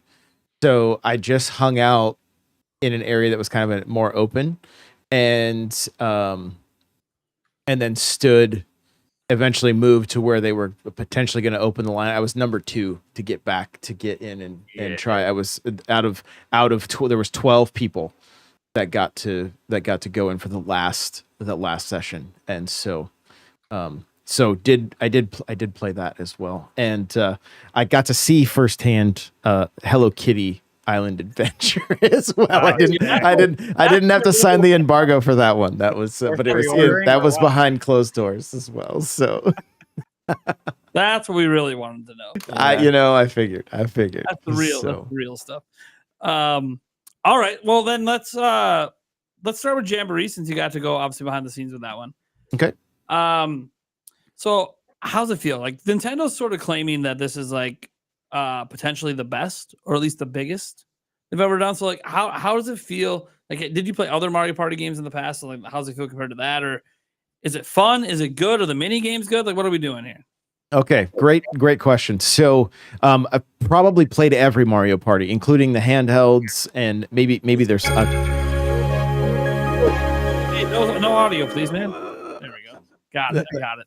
there we go. So, so the moment my initial thought was this: Super Mario Party walked so that Jamboree could run, and Jamboree feels incredibly fresh and nostalgic at the same time. It almost, you remember how Wonder was kind of the sequel we've always wanted since World? Yeah. This kind of feels like the sequel we've always wanted since the first game. And so it just felt like the demo kept going and going and going. And it was like, I was so content with the first game that they let us play, which was like the 20-player multiplayer, that when we went to the 8-player one, I was like, yo, this is such a breath of fresh air to the series. And then playing like the on the show floor, they had what's going to be a mini game challenge, a daily challenge. And so you'll get to you'll jump in and do like 3 random mini games against strangers online. I think I don't know the exact details on how the mini game challenge works. And then we jumped into the to the regular game, which is what you're seeing on screen right now with the Wiggler and the bell and that kind of stuff. So It's cool. I'm excited for it. Yeah, how the 20-player multiplayer feel? Like, that's what I'm really interested in for live streams. So we're in the same boat there. And honestly, what I think the play will be, if possible, is it will be, okay, we're going to do 20 player. The top 7 people or top 8 people, including myself, will then get to go and do an 8-player game, potentially, is what I'm kind of thinking, just to kind of mix things up a little bit. I enjoyed the 20-player a lot. It was not your typical Mario Party. It was not your typical Mario Party mini games. You were, I will say this, a lot of times when it comes to Mario Party, it feels like we're getting reskins of just old games that, like, you know, instead of dodging penguins, we're dodging blocks falling off of a conveyor belt or something along those lines, right? Like, there's not within the 20-player one, you're playing games that aren't your typical Mario Party. Like, you can see your character. So I could see Mario almost like I was inside a claw machine, and he pushes a button that pushes a finger that knocks like stuffed animals or stuffed Wario and stuffed power, like question mark blocks and whatnot, into a bin. And the more that you knock in, the more coins you get, and then that puts you further along on the board. And so they're almost like it felt like kind of like a bite-sized mini game, which was great for that that many people, right? And then it would move into the game against Bowser, and that's where things really got interesting, because we were all kind of neck and neck for this during this demo, and I ended up being the last one to survive, and it put the person closest to me back 30 spaces and moved me ahead 30. So it was like a 60 space gap all of a sudden, where, because you're doing laps around this track essentially. And so I can't wait to play this on stream. I think it's going to be I really hope they continue adding to each of these modes, because I want it to stay fresh and have people want to play along with me for quite some time. And that's honestly probably my only concern, is thinking about how many different modes there are. Are the mini games going to stay fresh long enough? Yeah. You know, there are 112 mini games, but with that many different modes, you know, how how many mini games does it need to really so that it's not just running into the same, you're not playing the same ones over and over again, is kind of what I'm just vaguely concerned about. So I'm just super excited for this game as like a Water community looks game good. for streams. I think it's going to be awesome. It's going to be one of those games that'll be great to stream consistently. You have a bunch of people. I think it'll be fun. it's going to be amazing. And honestly, the 8-player mode is going to be super fun, especially if you're like getting, like, say you're getting 7 other creators to jump on stream with you and everybody's playing together. It's just going to be it's going to be entertaining. Like there's your because basically in the 8-player mode, you jump into like an arena with imposter Bowser, and he's basically like, I don't know, 10 times your size, and he's running around like trying to stomp on you essentially. And you've got these crates just kind of floating in, and when the crates land, you punch them and bombs come out of them. And then you can pick up to 2 of those bombs, and you got to take them to a cannon. And then once you get 20 bombs in, that cannon shoots at Bowser, and then that moves into a mini game round. And so, but what you can do is what I ended up doing a lot of times is I would draw Bowser's, it would basically put a target on me. And so I'm like, guys, I'm running him away from everybody right now, so you guys can go to this part of the map. And so there was some strategy involved there, and you've also got to watch out for charging chucks so they don't hit you. And then if you get hit, you end up in a bubble, kind of like in Super Mario or a new Super Mario Brothers. So you got to call for help and have your teammates come and free you.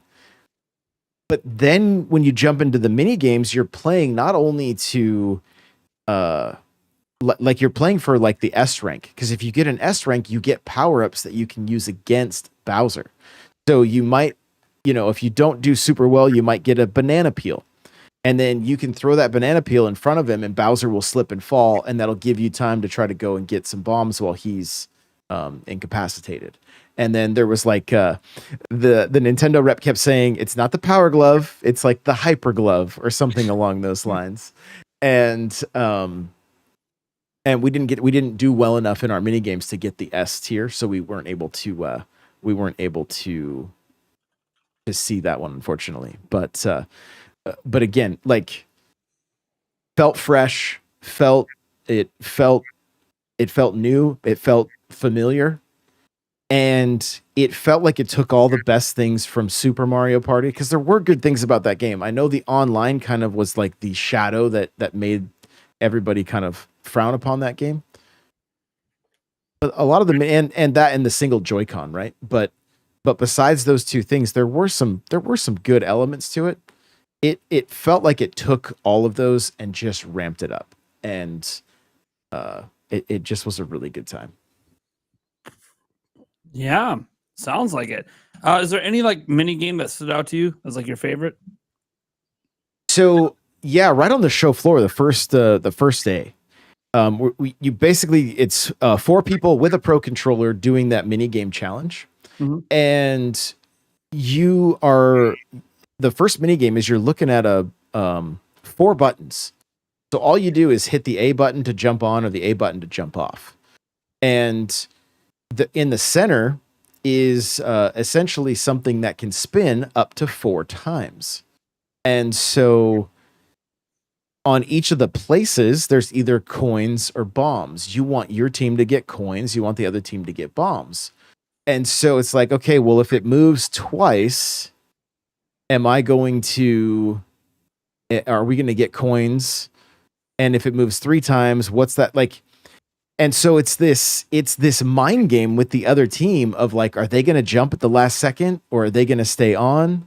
And then you do like, I don't know, 6 rounds of that, and you want to try to end up with the most coins at the end of that round. And another game in that mini game challenge was a little bit hard to describe, but essentially you need to build a bridge across lava, and there are 4 different pieces that show up on the side of the screen, and they might be an L shape or kind of like Tetris pieces almost, And if the same two pieces are picked, that is canceled out and you don't get to build any of your bridge.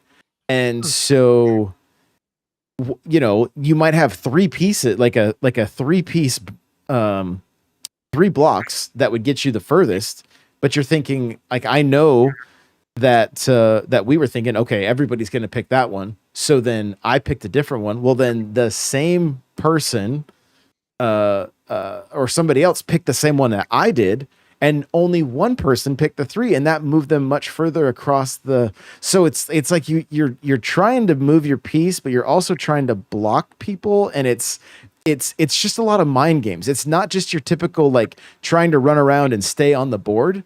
You're using your head for a lot of these games, which in a way it almost felt like Among Us a little bit, where it's like the gameplay becomes more about like, can you convince the other players that somebody else is the imposter, or that kind of thing, where it's like it's more than just what's happening with your controller. It's trying to really figure out what your opponents are going to do, or how what their next move is. And so it just added it just kind of added a different layer to your typical Mario Party. Did you what board did you like the most? Did you get to play more than one? We only played the one you can see on screen here. Okay. Yeah, that was the only the mini game challenge. Your characters jump on jet skis and just start going, and then and then you get stars as you win one of the challenges. So we only did the Wiggler board, but it was also really like, because the board had like the bells to wake the Wiggler and that kind of thing. Like it was like it added that under that mind game element, because the guy that got to go first, he's like, I'm going straight to the Wiggler. That's the closest to the star. And then I bought a bell to move the Wiggler to make him further away, rang it, moved him further away, and then the next player rolled and hit a bell that was on the board and put him back closer to the star again, and I had used up my. And so even just those little like nuances within within the game and on the board was like that again, like your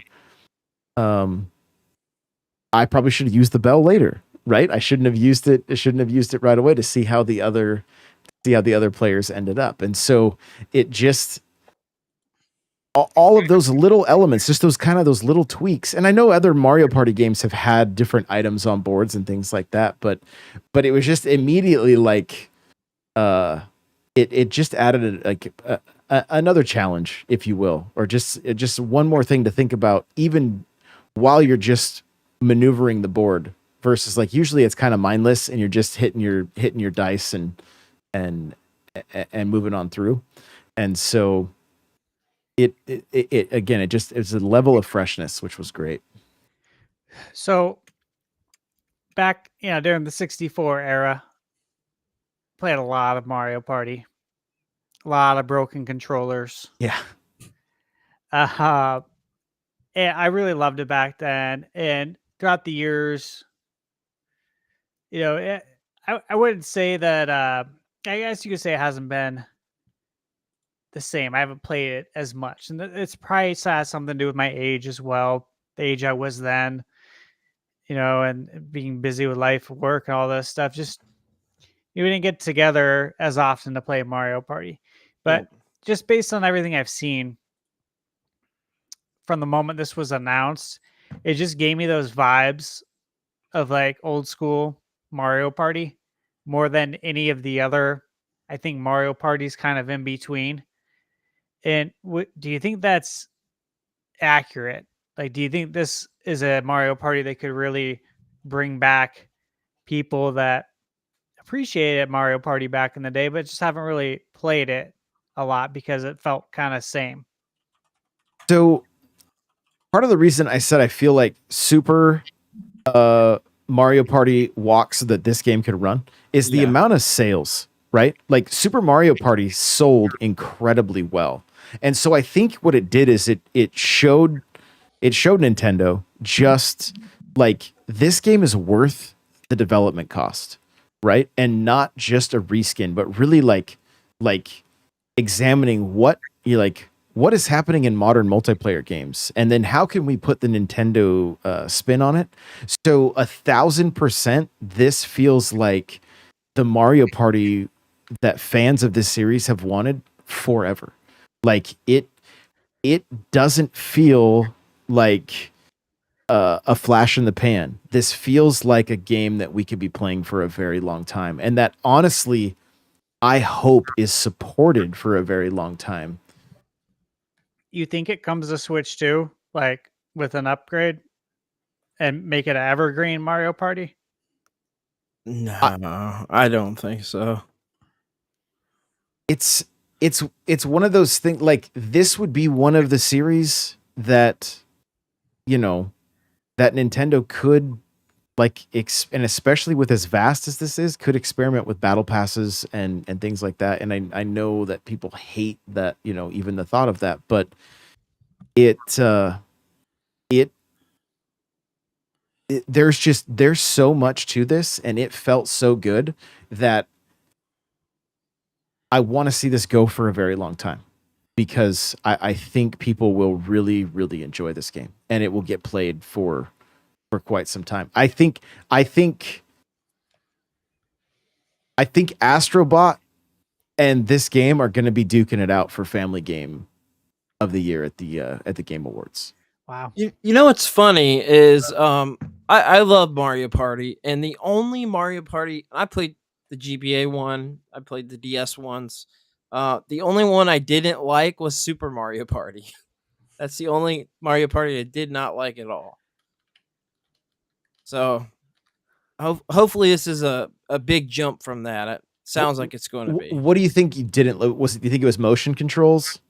No, I think it was a little bit of that. It felt like the most generic one. The last Mario Party we got was really good. I forget the extended title of it, but it was a lot of fun. Superstar, Mario Party Superstar. Yeah.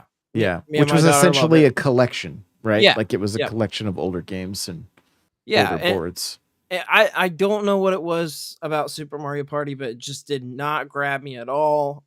My daughter didn't even enjoy it. We just weren't having fun with it.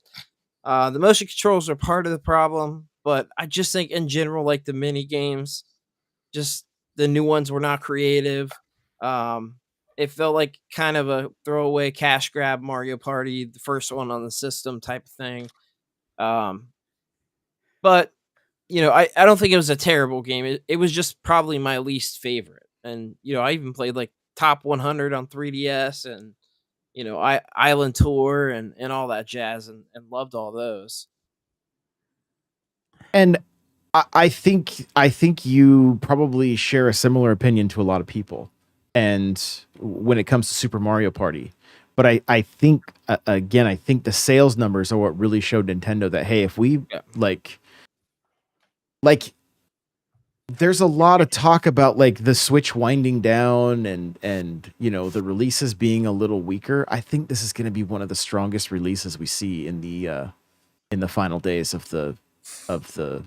Switch 1. Yeah. Yeah. Anyone else have any more questions on Jamboree? No, I don't. It sounds hype, dude. It sounds hype as hell, man. I can't wait. And I do think this will have a little bit longer life, because I don't think we're going to get another Mario Party game till maybe year 3 of Switch 2, and that'll give this like a bit longer shelf life, and they'll have some nice upscaling on the new system. And who knows? We always dream of them actually adding DLC and adding extra maps and stuff. Yeah, we'll see. We'll see what happens. One thing I do want to add is I think we need to do like a Nintenbyte Podcast gaming session for this. I think it would be really fun. So maybe something we could do. I'll be number 1. Don't worry about it. Okay. You're all going down. I'm getting all the bonus stars. Get out of here. I have it pre-ordered, so I'll definitely be playing. That would be fun. I do too. Yeah, we'll play it, Steve, for sure. I mean, I'm going to be playing it day one. Maybe that's the time. We busted out day one. When none of us are, when we're all equal, because none of us know what the fuck is going on. The one of the mini games that we did play, I think it was part of the mini game challenge. Like that mini game challenge, you never know if you're going to be doing like 1 versus 3, like a free for all, or 2 versus 2, and you had to cut steak. You had to try to cut steak perfectly in half with the other person, and so you were both walking on either side of the steak with a saw, essentially. And the team we played against, they cut their last round. They cut 2 of their 3 at 50% perfectly, and then the other one was 49-51. Like they did amazing. But then there's another mini game too where you're in a picnic basket, and there's just sandwiches dropping down, and so you just see the shadows, and you've got to try to run. And again, I feel like there was things taken maybe from Fall Guys and stuff like that. It feels like a very modern, fresh take on Mario Party that I think is going to just fly off the shelves this holiday season. It's gonna be awesome. All right. Yeah, I can't wait. All right. Well then, how about Echoes of Wisdom, man? Oh my goodness! My goodness! This is the one that I'm like, look, I don't know if Nintendo's going to be up for any GOTY this year, but this is the one. This game oozes charm, and this is an old school Legend of Zelda fan kind of game, like, yeah, like from the music to the puzzles. Like it, I hate using the term fresh again so many times, but it felt like Link's Awakening felt like Link's Awakening, right? This feels like a modern take with the classic look. Kind of what we would expect. And like right from the get-go. And again, I only played on the show floor. And so the first run through, made it down to the beach after trying to figure out some of the puzzles, because even like the first couple puzzles, you're just like, this is so Zelda, for lack of a better term. And I think that comes from playing Tears and Breath of the Wild, where it didn't feel as much like a Zelda game, although it was an incredible game, right? And so this just felt very much like a classic Zelda game. I was getting the same feeling from this as I did when I played A Link Between Worlds, which, like, it was just one I could not put down. I had to play that one all the way to completion. I love that there are 2 different difficulties in this game. There's the like normal and hero, or normal and hard, something like that. And I think one of the things that's the most exciting about this is nobody's going to do a puzzle the same way. Yeah. Like nobody's going to do a puzzle the same way. This scene right here that we're seeing on screen, I made sure to get footage of. Impa like slowly limps down to those 3 guards and then just knocks them all out. Like, and it was just perfect comedic timing. Like, but then, so the second time when Nintendo walked us up to the front of the line to play it again, the person working my station was like, "Yo, I have not seen this area before. Like, how are you figuring this out so fast?" I'm like, I don't know. Like, I was kind of just messing with her. But like, basically you would start in this area you're seeing on screen right now, where you've got to kind of break out of the jail or whatever that you're in. And then you'd end up out on the outside of the castle. And what it really did feel a lot like, it felt a lot like Ocarina of Time, and doing the, like, where you're sneaking through Hyrule Castle, trying not to get hit by the guards and stuff. And there was just that element of anxiety, but then also like like getting to figure out different ways to trick them. And like my first time through on this section, that guard chased me out the door, and then I was able to get away, and it started the next scene. But that, even the person watching me was like, you better run, like you better go, and so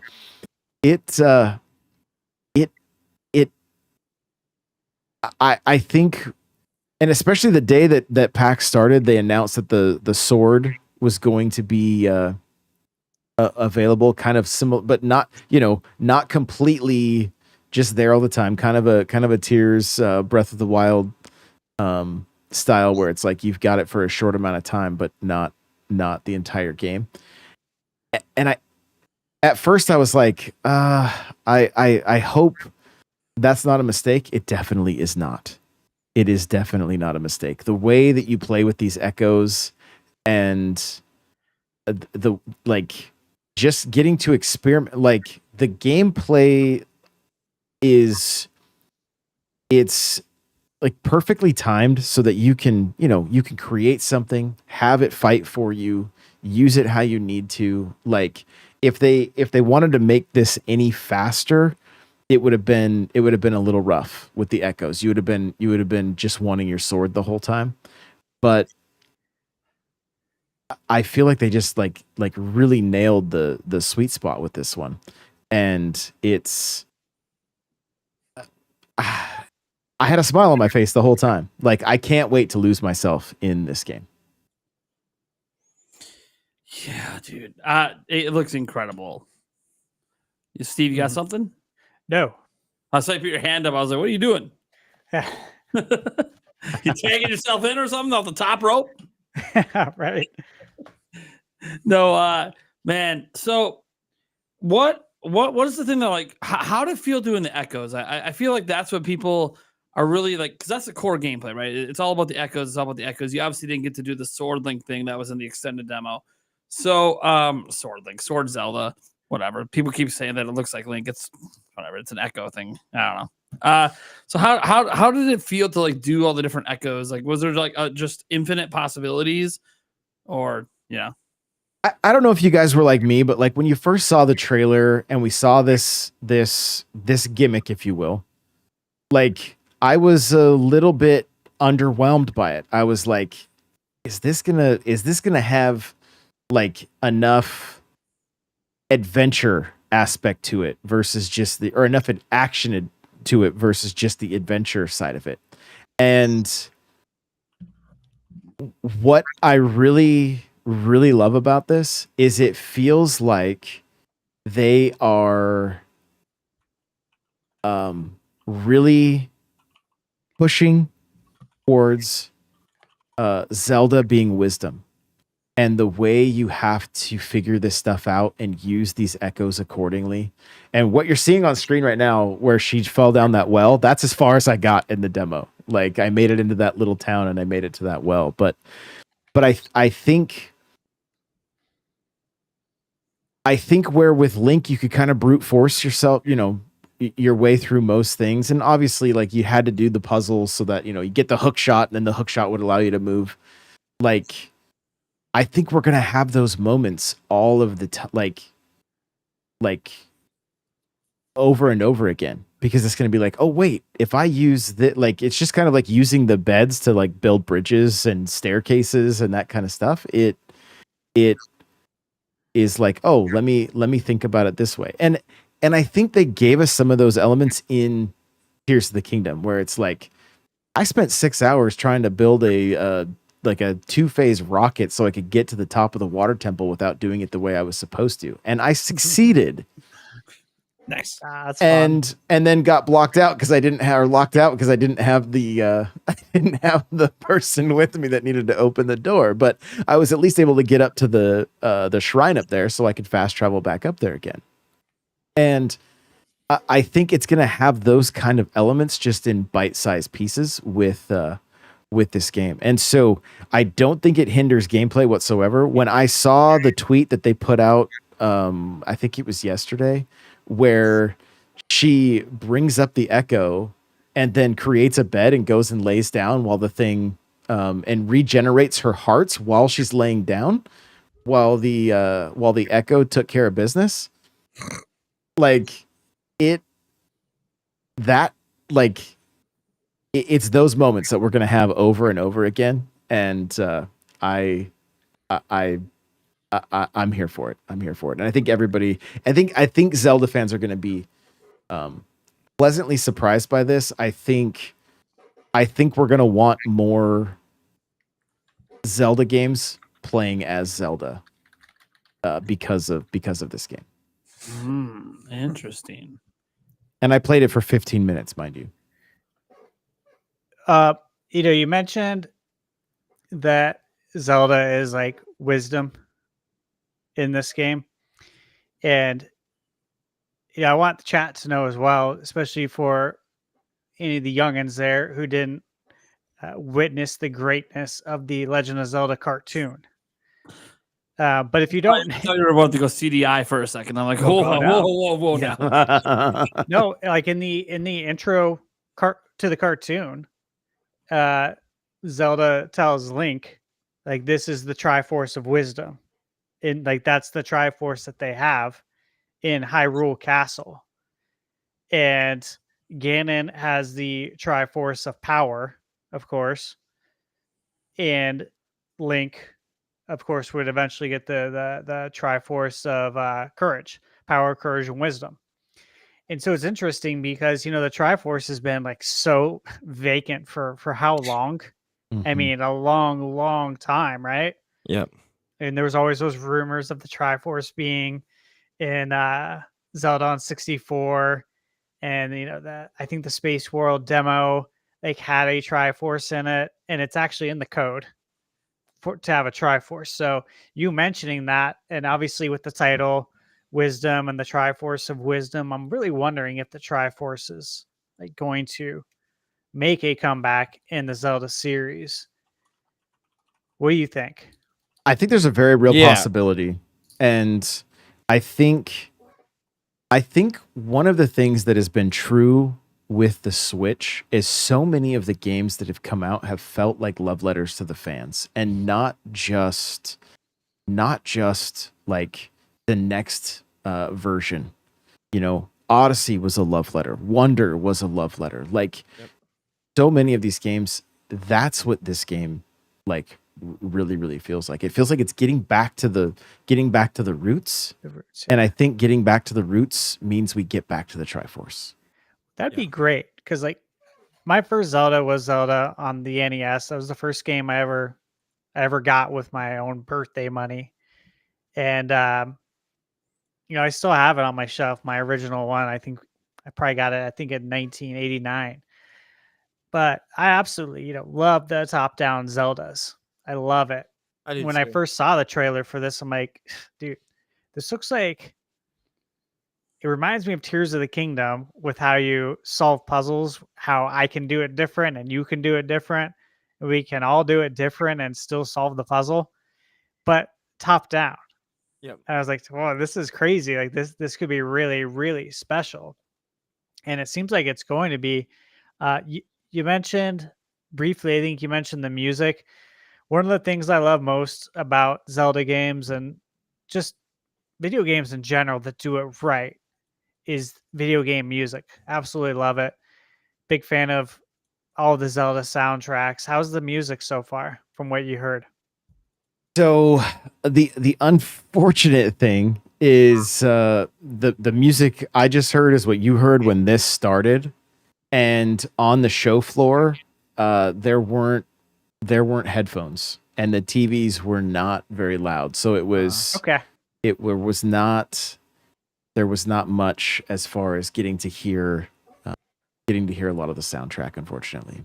I love the callback to the 2D Zelda there, kind of getting in that format where, you're going underground or whatever, and you get that little 2D format from like Link's Awakening and stuff like that. I like that. It almost goes side scrolling when it goes underground. Yeah, I think it's really, really cool that they add that in. I think it's awesome. Agreed. And I did not get to do any the only thing I did was go into the well, and that did not. Oh no, I take that back. When you, one of the things in some of my videos, people were commenting on was kind of like almost like the scripted moments, right? Where it's like, basically that purple, I can't remember, there's a term for it. I can't remember off the top of my head right now, but that starts kind of taking over the level, and you've got to run and jump into the water, and then you keep going down waterfalls and end up outside of the castle. And those are those kind of moments were like, they felt they felt like they really fit. It felt modern in a game that felt very very familiar. And so I really, really liked that aspect of it. It was just kind of a minor thing, but it just added so much to the urgency of trying to move out of like just to get out of the way and get to safety. Josh, were you talking about the rifts? I believe that's the term. Yeah. Sorry. Okay.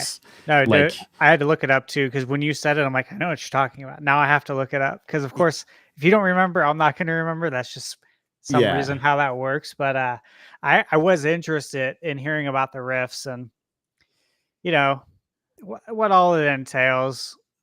Obviously, I know you probably didn't get to see that, and I kind of want it to be a surprise anyways. Well, what we did see in just that early stage is like they're basically try or whatever is like, hey, these rifts are taking over, we gotta move. And it starts to just fill the screen, and you just take off running for the water. And Zelda is panic. It's what I think I loved about that moment so much is it very much had a Luigi's Mansion 3 feel to it. You know how Luigi is so he's just so immersed in the world, and it's like he is getting terrified and interacting with everything. Yeah. She's panicking the whole time you're in the water. She's not just stone-faced, like moving down the water like you kind of typically see her. She's panicking and flailing as you're moving down this little but you're still kind of controlling her slightly. Like the water's basically moving you where you need to go, but you can kind of move left or right a little bit, if I remember correctly. And so it was just like kind of another just level of immersion that, we didn't necessarily experience stuff like that in like the first Legend of Zelda, or in Link's Awakening, or in A Link to the Past. And so there's a lot of small details that just, like I said, this game oozes charm. Wow. This is kind of semi off topic, but are any of you, I know Steve that you is anybody else picking up the Switch Lite, the Zelda Switch Lite? Very much considering it, just because I have like the Hylian shield. Oh, I'm so jealous. That's the one thing I've been after for a long time. Yeah, so I have that. I have the wedge. Yeah. Yep, I have that one as well. And so I don't have many Zelda consoles, but they are ones that I do like seeing in my collection for sure. Yeah, it's like I don't really want to buy Switch Lite again, but I love Zelda so much, and I know what happens after the price jumps up. So when I do want to get it again, it's going to be $600-700 in the box or something. Mm-hmm. So I'm like, I'm just going to go ahead and grab it. But did you see it on the show floor? I thought I saw like a picture. Looks beautiful. Of someone on Twitter posted a picture of it in like an encasement. I think it was behind closed doors. Okay. Because I looked for it everywhere. I asked some people, and the people on the show floor did not know where it was. And so I'm pretty sure it was just behind closed doors in where Nintendo was set up. It looked damn good though. Yeah, I was gonna say that looked way better than I thought it was gonna look. It looks really good. Yeah, the back looks like it's almost the Triforce logo looks like it's almost diamond plated. Yeah. Yeah. And I'm a weirdo and I'm not going to open it. And I'm not going to use it. So I think probably the most disappointing thing is on the show floor they had the amiibo from Link's Awakening, and then the Toon Zelda amiibo. Did you get And to see any of the amiibo functionality at all? I did not. Oh man.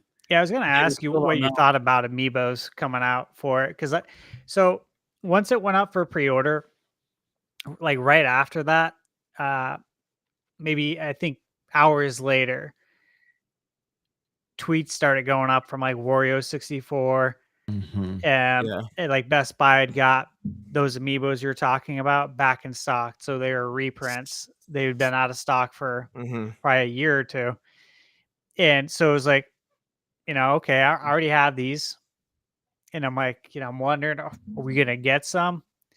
Because you'd think so. You'd think it would be you just use these perfect guys. scenario. Yeah, I have those cards too. Those cards are great. Yeah. But that's how you keep your amiibos in a box. Yeah. You'll get Exactly. functionality out of them for Yeah. a absolute fraction of the price. But Yeah. yeah, I'd like to get, this. I have all the Zelda amiibos, all the Legend of Zelda. I'm missing the Toon link. I still need that, but I have the full set of amiibo boxed, nice. like every one. And many- Oh wow. How many is it now? I don't even know. Yeah, I don't either. man. Well, I shouldn't say, I'm missing the Skylander amiibo. Those are the only ones that I Okay. don't have. But as far as just non-Skylander amiibo, I have Oh, every well, single welcome one. back. So Well, I picked an Eric's camera. Give me a come on.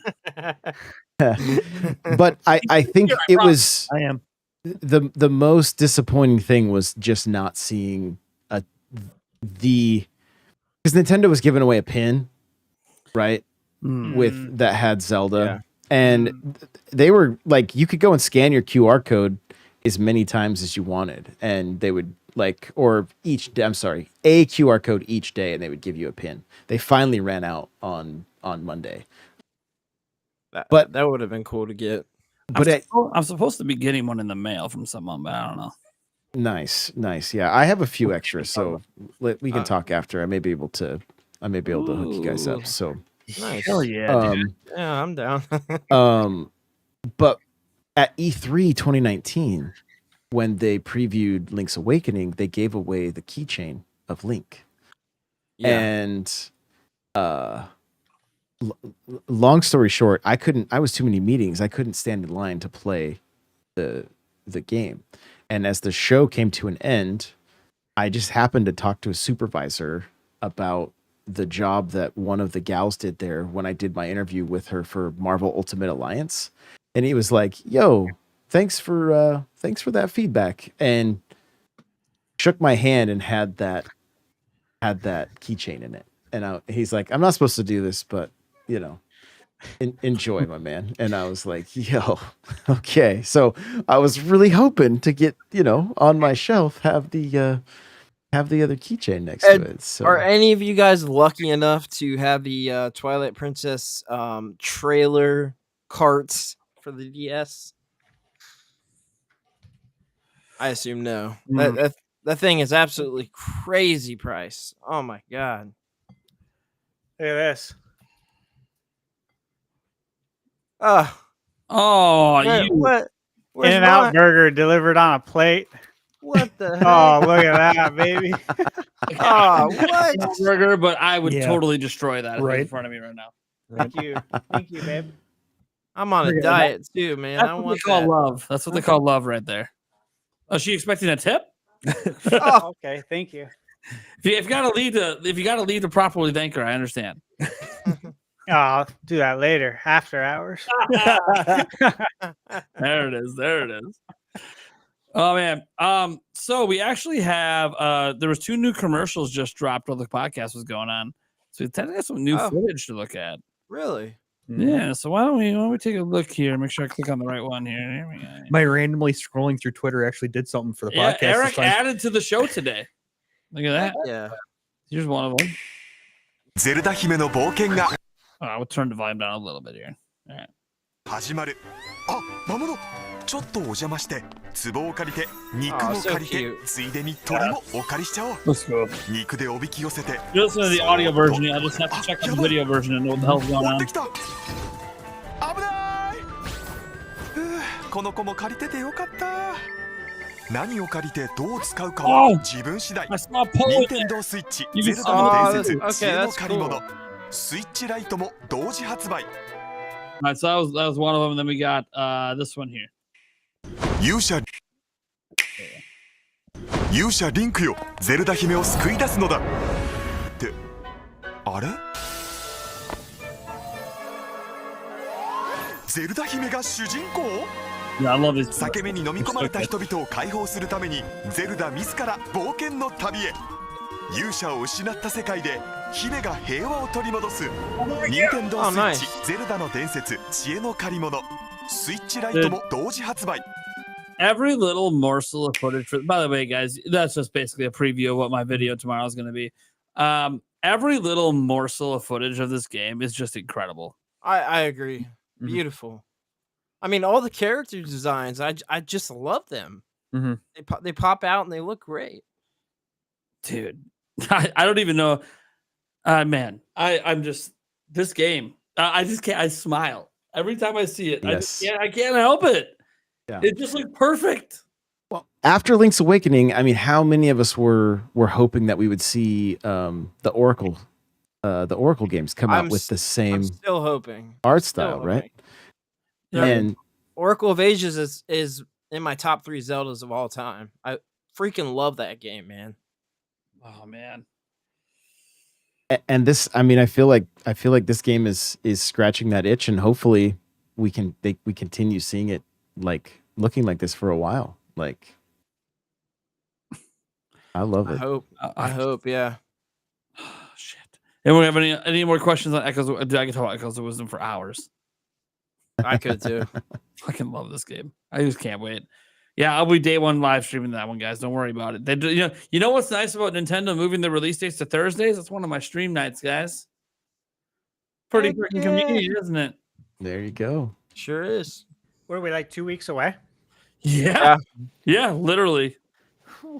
Yeah, I think I'm gonna actually I'll probably stream it too the day that it comes out because I usually stream Thursdays. I think I'm so excited for the game. I just can't wait. It's gonna be so much fun. That's fantastic. Let's get to our Q&A, man. We got like 16 things queued up here. This is insane, man. You guys can keep submitting questions if you guys want. Super chat amount in, $2 are up. Some of them are some statements. My chat likes to have some good times here.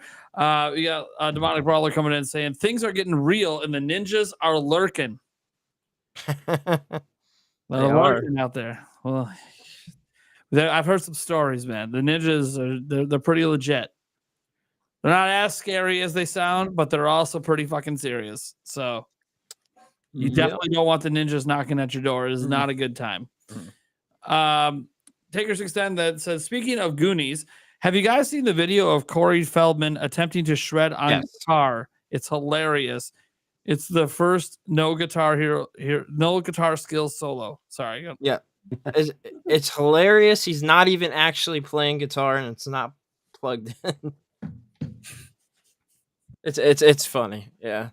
That's hilarious. I haven't seen it, but it just sounds funny. I'll have to look it up. It's kind of sad because he's in my favorite movie of all time, Stand By Me. I thought he was a great actor back in the day, but something happened. I don't know. Wait, I got one. The Burbs. Oh, The Burbs. Oh yeah, Oh, I love absolutely. Oh, The He Burbs is He good. was in so many. that I mean, movie. the Lost Boy. Like, there's so many.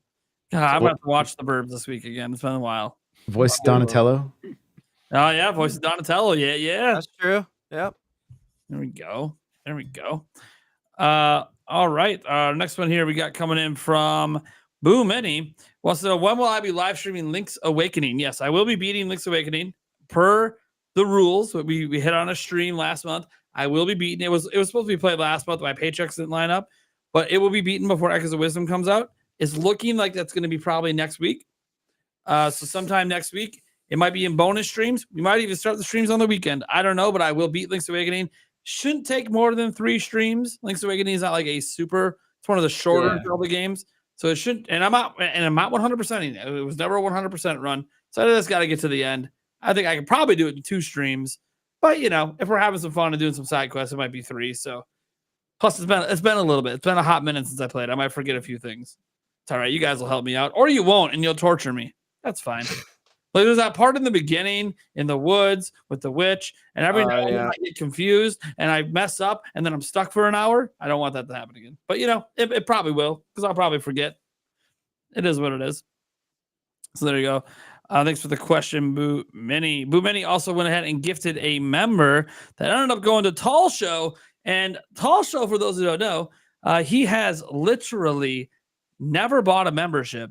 And he is now a Blue Bomber because he's been gifted every single month for 2 straight years. Oh, wow. That's awesome. So congrats on becoming part of the Blue Bomber gang, buddy. That's insane. Let's see here. Demonic Brawler that comes in and says, has anyone played Rugrats on Switch yet, and is it any good? No, but I want to. So it comes out tomorrow on for free, the 12th. What do you call it? Game Pass? Not Game Pass. Brandon, you talked about it on your podcast. Not Amazon, but the other one. Oh, yeah. I know what you're talking about. The actual app, whatever, on my computer. Just play it for free tomorrow. So tomorrow, is it Epic Game Store? It's Epic, isn't it? There you go. Yeah. And I was already planning on getting this game. I have it coming physically from Limited Run. Yeah, same. But, you know, who knows when? And that's the business model. So I'm okay with if that. it's free on Epic, who cares? Go play it. Yeah. So I'm gonna play it there, and I'm excited. Yeah, I'm me looking forward too. to it. Looks like a fun platformer. I love the franchise. If you're a fan of the class, it's good. It's good. If you're a fan of those style games, It almost gives me a Bonk's Adventure type vibe a little bit. Yeah, they had it. There was an event that happens PAX West called The Mix, which is all indie games.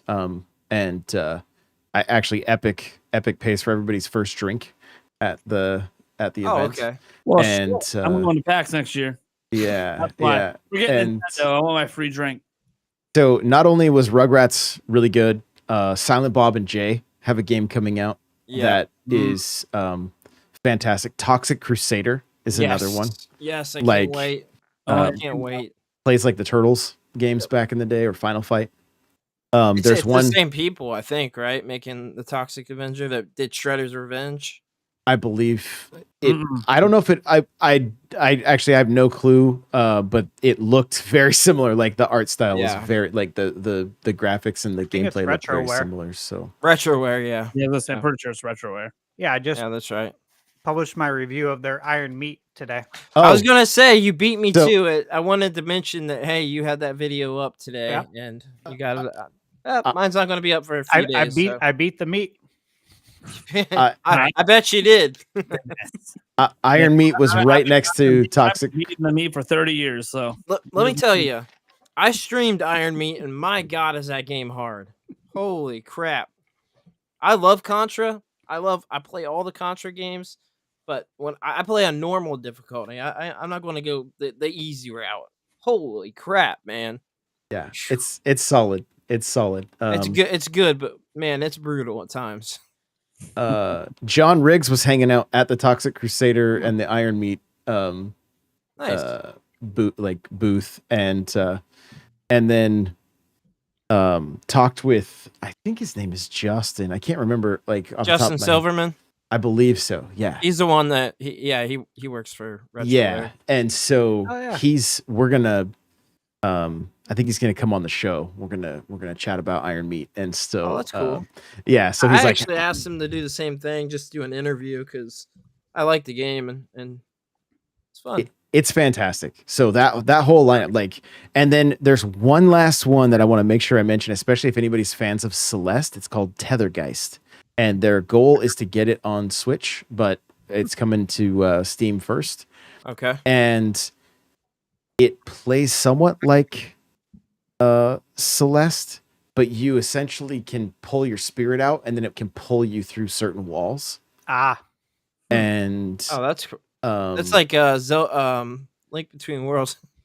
kind of platforming, right? But with platforming, yeah. Yeah, okay. Should be fun. Yeah. So I'm a big fan of retroware. I actually Me too. emailed Justin today, like an hour or two before the show, just to let him know that the review's up. And I didn't tell him anything else. Obviously, I enjoyed the heck out of it. Me too. I got a smile on my face because I'm like, oh man, like this is like Contra and Metal Slug, and like they did it right. So I'm excited for their other game that they got coming out, the Transylvania Adventures of Simon Quest. Yeah. Retroware is a great company because it is a company of actual gamers, real retro gamers. And Justin does a great job. I mean, they put out fantastic games. So big shout out to him for that, because Retroware really just does it right. It hits it right on the head with these classic retro games with a new coat of paint, and still a lot of fun. I can't wait to play Simon's Quest. I know. I'm a huge obviously I just reviewed all the linear Castlevania games on my channel, but like I'm a huge fan specifically of Simon's Quest. Right. And I know it's like the redheaded stepchild, just like Zelda 2, and I love Zelda 2. And so I do too. When I saw they were making a game that is like so close to probably, hitting a copyright with that title they have. Yeah. I was like, oh, this is going to be good. Let me tell you a little story about that. The reason that they are doing that game is because AVGN did the video on Simon's Quest, and Justin is very good friends with AVGN. He was, like very much involved with some of the stuff they were doing. And Justin used to be on his show years ago. They used to do like a show where they would talk about movies and games and stuff like that. So that's one of the reasons why, is because that AVGN episode. So it's really interesting, man. It's really, I'm interested to see what they do. Yeah, I heard about that episode after I posted my review. Someone asked if I had watched it. I said, no, I've never watched it. So I went and watched it. And he really hates that game. Yeah, I gotta say, if you haven't seen every AVGN episode, are you even a gamer? That's all I gotta say. I'm sorry. I was too busy gaming. I guess I'm not a gamer. I'm just kidding. You bastard. I went to the desert to find those ET cartridges before they were found. Come on now. Oh, yeah. Hey, speaking of, there was a company that does auctions for like very rare and valuable games. They had ET there in the box. But they had a Pokemon Blue in the box that on the back was a misprint that said it was red. And yes, I remember those. Yeah, they said it probably sells for about $26,000. Like, damn, wow. Yeah, they also had a sealed Chrono Trigger, which I think that was like $15,000. Yeah, then that's getting into the whole grading thing too, which is they're all graded. Yeah, that is insane. That's a whole thing in itself. Yeah. Right. Our next one here comes from Demonic Brawler, and he said, "Wonder if Switch 2 will enhance patch Pokemon Scarlet and Violet." I just don't think it's happening. What's the DLSS? Will it help it? Yeah, unless it's like automatic DLSS, which it's not. You have to implement it in the game. I think that game's out the pasture. It's Legend ZA and the next gen. That's what they're focused on. I think Legend ZA, dude. I'm excited for that game.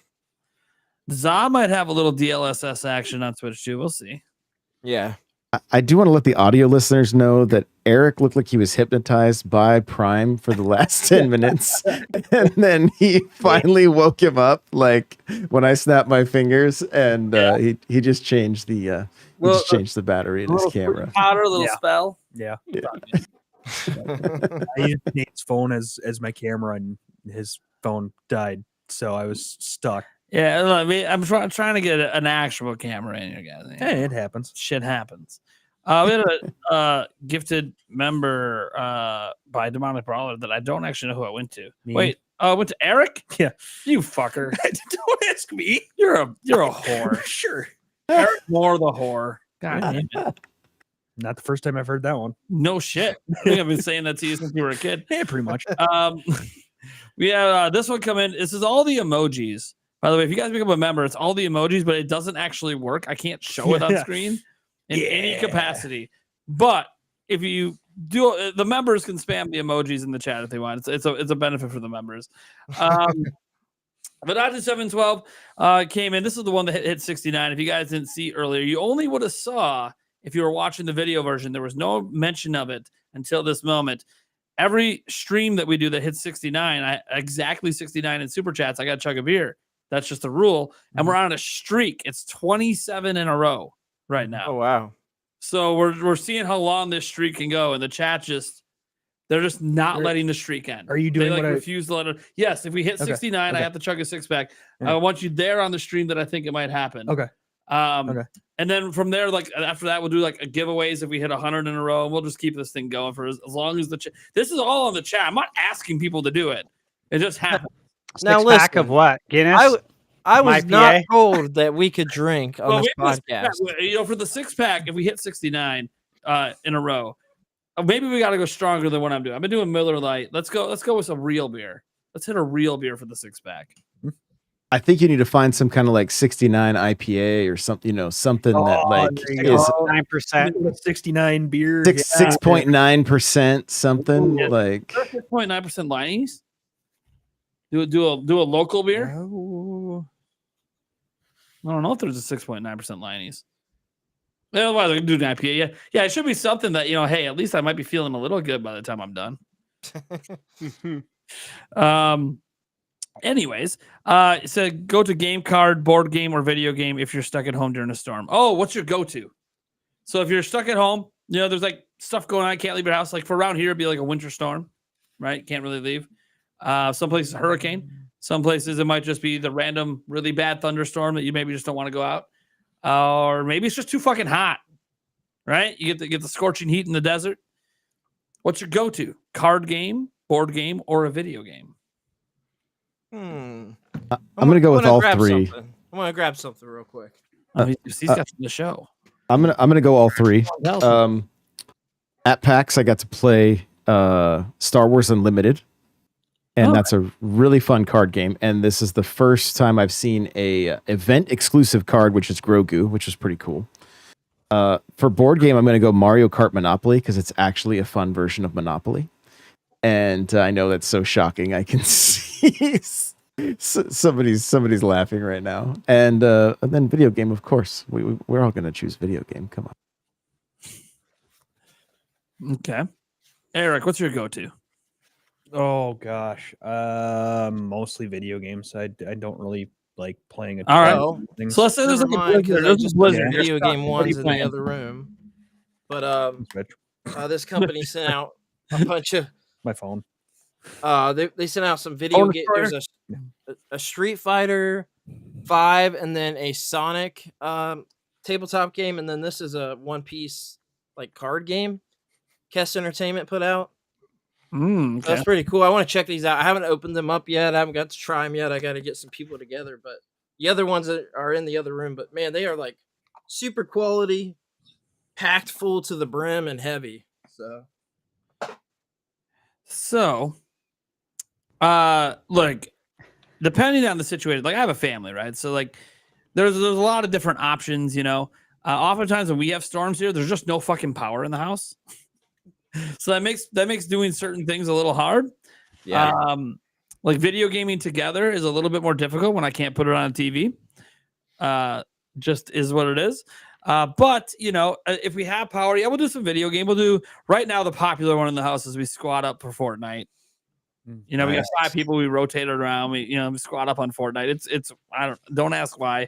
It Yuli is addicted to Fortnite right now. That's basically it. So you want to play with the fiance. Yeah, you got to play Fortnite. That's pretty much what it's going to be.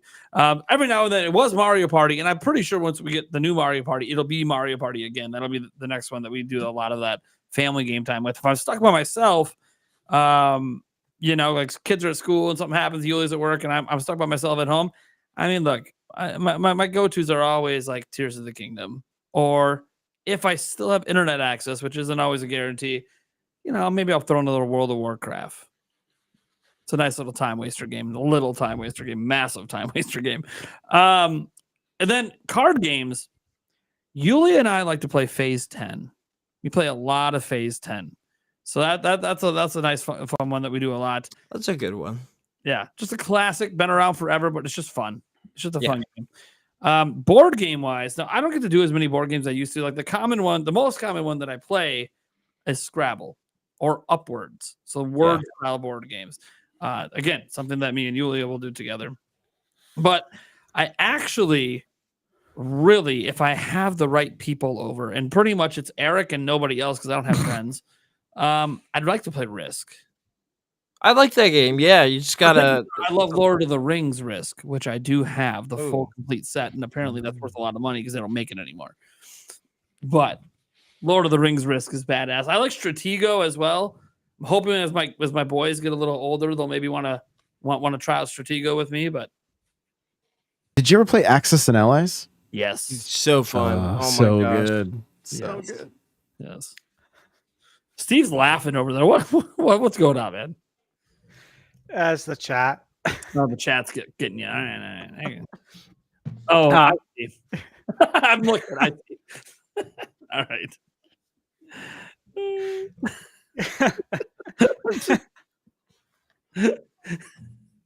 Y'all are wild.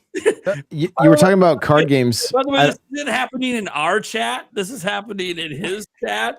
But if you're in the stream, we can see all the chats combined. So if you're watching on my channel, you don't even know what we're laughing at because it's pretty ridiculous. Yeah, I was kind of going back and forth. I have to like look away because if I read it, I'll just start laughing uncontrollably.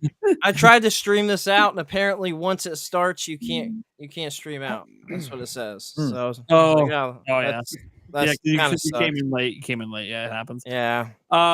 Well, it won't happen next time. Hopefully, we're all good next time. Yeah, we'll be good. Steve, what are your go-tos, man? So in Arizona, it's summer.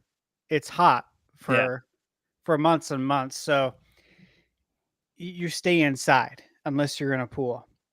Sure. And so this scenario is my summers, and I'm an Arizona native, so it's been my summer for almost 40 years. So yeah, I have a lot of stuff, right? Card games. Yeah, we've played cards our whole life. Like our family loves to play cards. Mm-hmm. You know, like Hold'em, War, baseball, nighttime baseball, a game called Ace to the King, which is like Rummy, but a little bit more intricate. Play like 31. They have all these games. Like every holiday, we play cards. That's cool. That's what we do.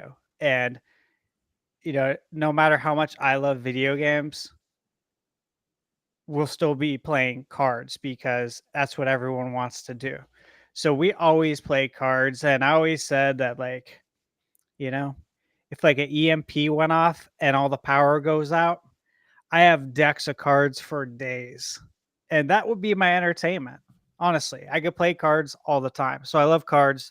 Board game, Payday is a fun one. I haven't played that in decades, though. I always said, like, Michaela asked me if I want to play a board game, and I said, "Do I look bored?" That's the only way I'm going to play one because I got video games to play. Right? Yeah. I do really enjoy Scrabble though. I like Scrabble a lot. I do like Scrabble. Let me. Are you a Sonic fan at all? Sonic the Hedgehog? Yeah. Yeah, he's behind me. See, we're not talking about the restaurant, are we? That place sucks. Right there. I have it in the other room. I have their first board game that they put out, but it's like a full tabletop game. It's not just like a generic board game. And they've got a brand new one that just came out called Sonic Speed Battle, so you should check that out. It's really, really cool. I saw it at PAX. You saw it? Yeah. They're that sending and it Contra. out for me to check out, but it looks great. Contra had they look like big. The boxes look like NES Yep. carts. Yeah, I know, it's so cool. I can't wait to check them out. It's so cool. I Great heard about- company, man. I heard Stop about reading that the chat, Contra Steve. one. Stop reading the chat, Steve. It's not. What's going on? What's this stuff about goats? What's going on here? I'm so out of the loop. I don't know what's happening. Stay out of the loop. We don't need to be- Mayonnaise and goats. We need to stay out. That's enough. Oh my god! I heard What- about that Contra board game. Now that's tempting. It looks, yeah, it's sick. It looks like an NES cart. But the Sonic Speed Battle looks really cool too. So, but that first Sonic, I forget what it's called, but that first Sonic game they put out, it's like a really intensive, like full tabletop game. So it's really cool. But like I just don't get time to play them like that. So I'm actually dedicating some time with a group of people here soon for the first time in like 15 years to play these games so I can review them. I haven't like sat down and played D&D or like a tabletop game since high school probably. So Steve, what's your go-to game? Video game for the summer. Or yeah, you're just stuck inside, can't go anywhere.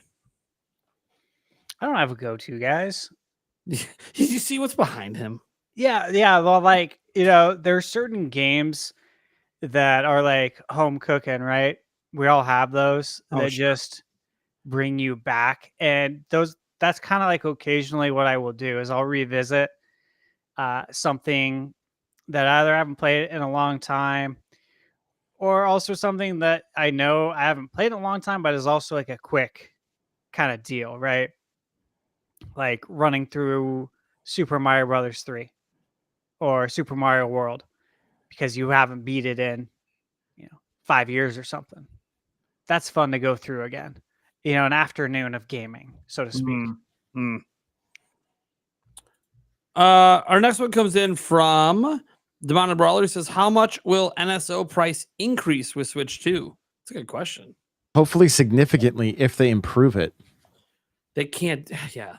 They better not like jack it just because it's Switch 2, but then there's like nothing really new. And I'm talking like rollback for Smash. Like, I mean, we need like, I don't know if you guys play a lot of Mario Kart online, but it's so ridiculous the way like, oh yeah, I can't do it. I lose every time. You will get hit by somebody that you're avoiding because on their screen they hit you, but on your screen you're not near them. It's so bad.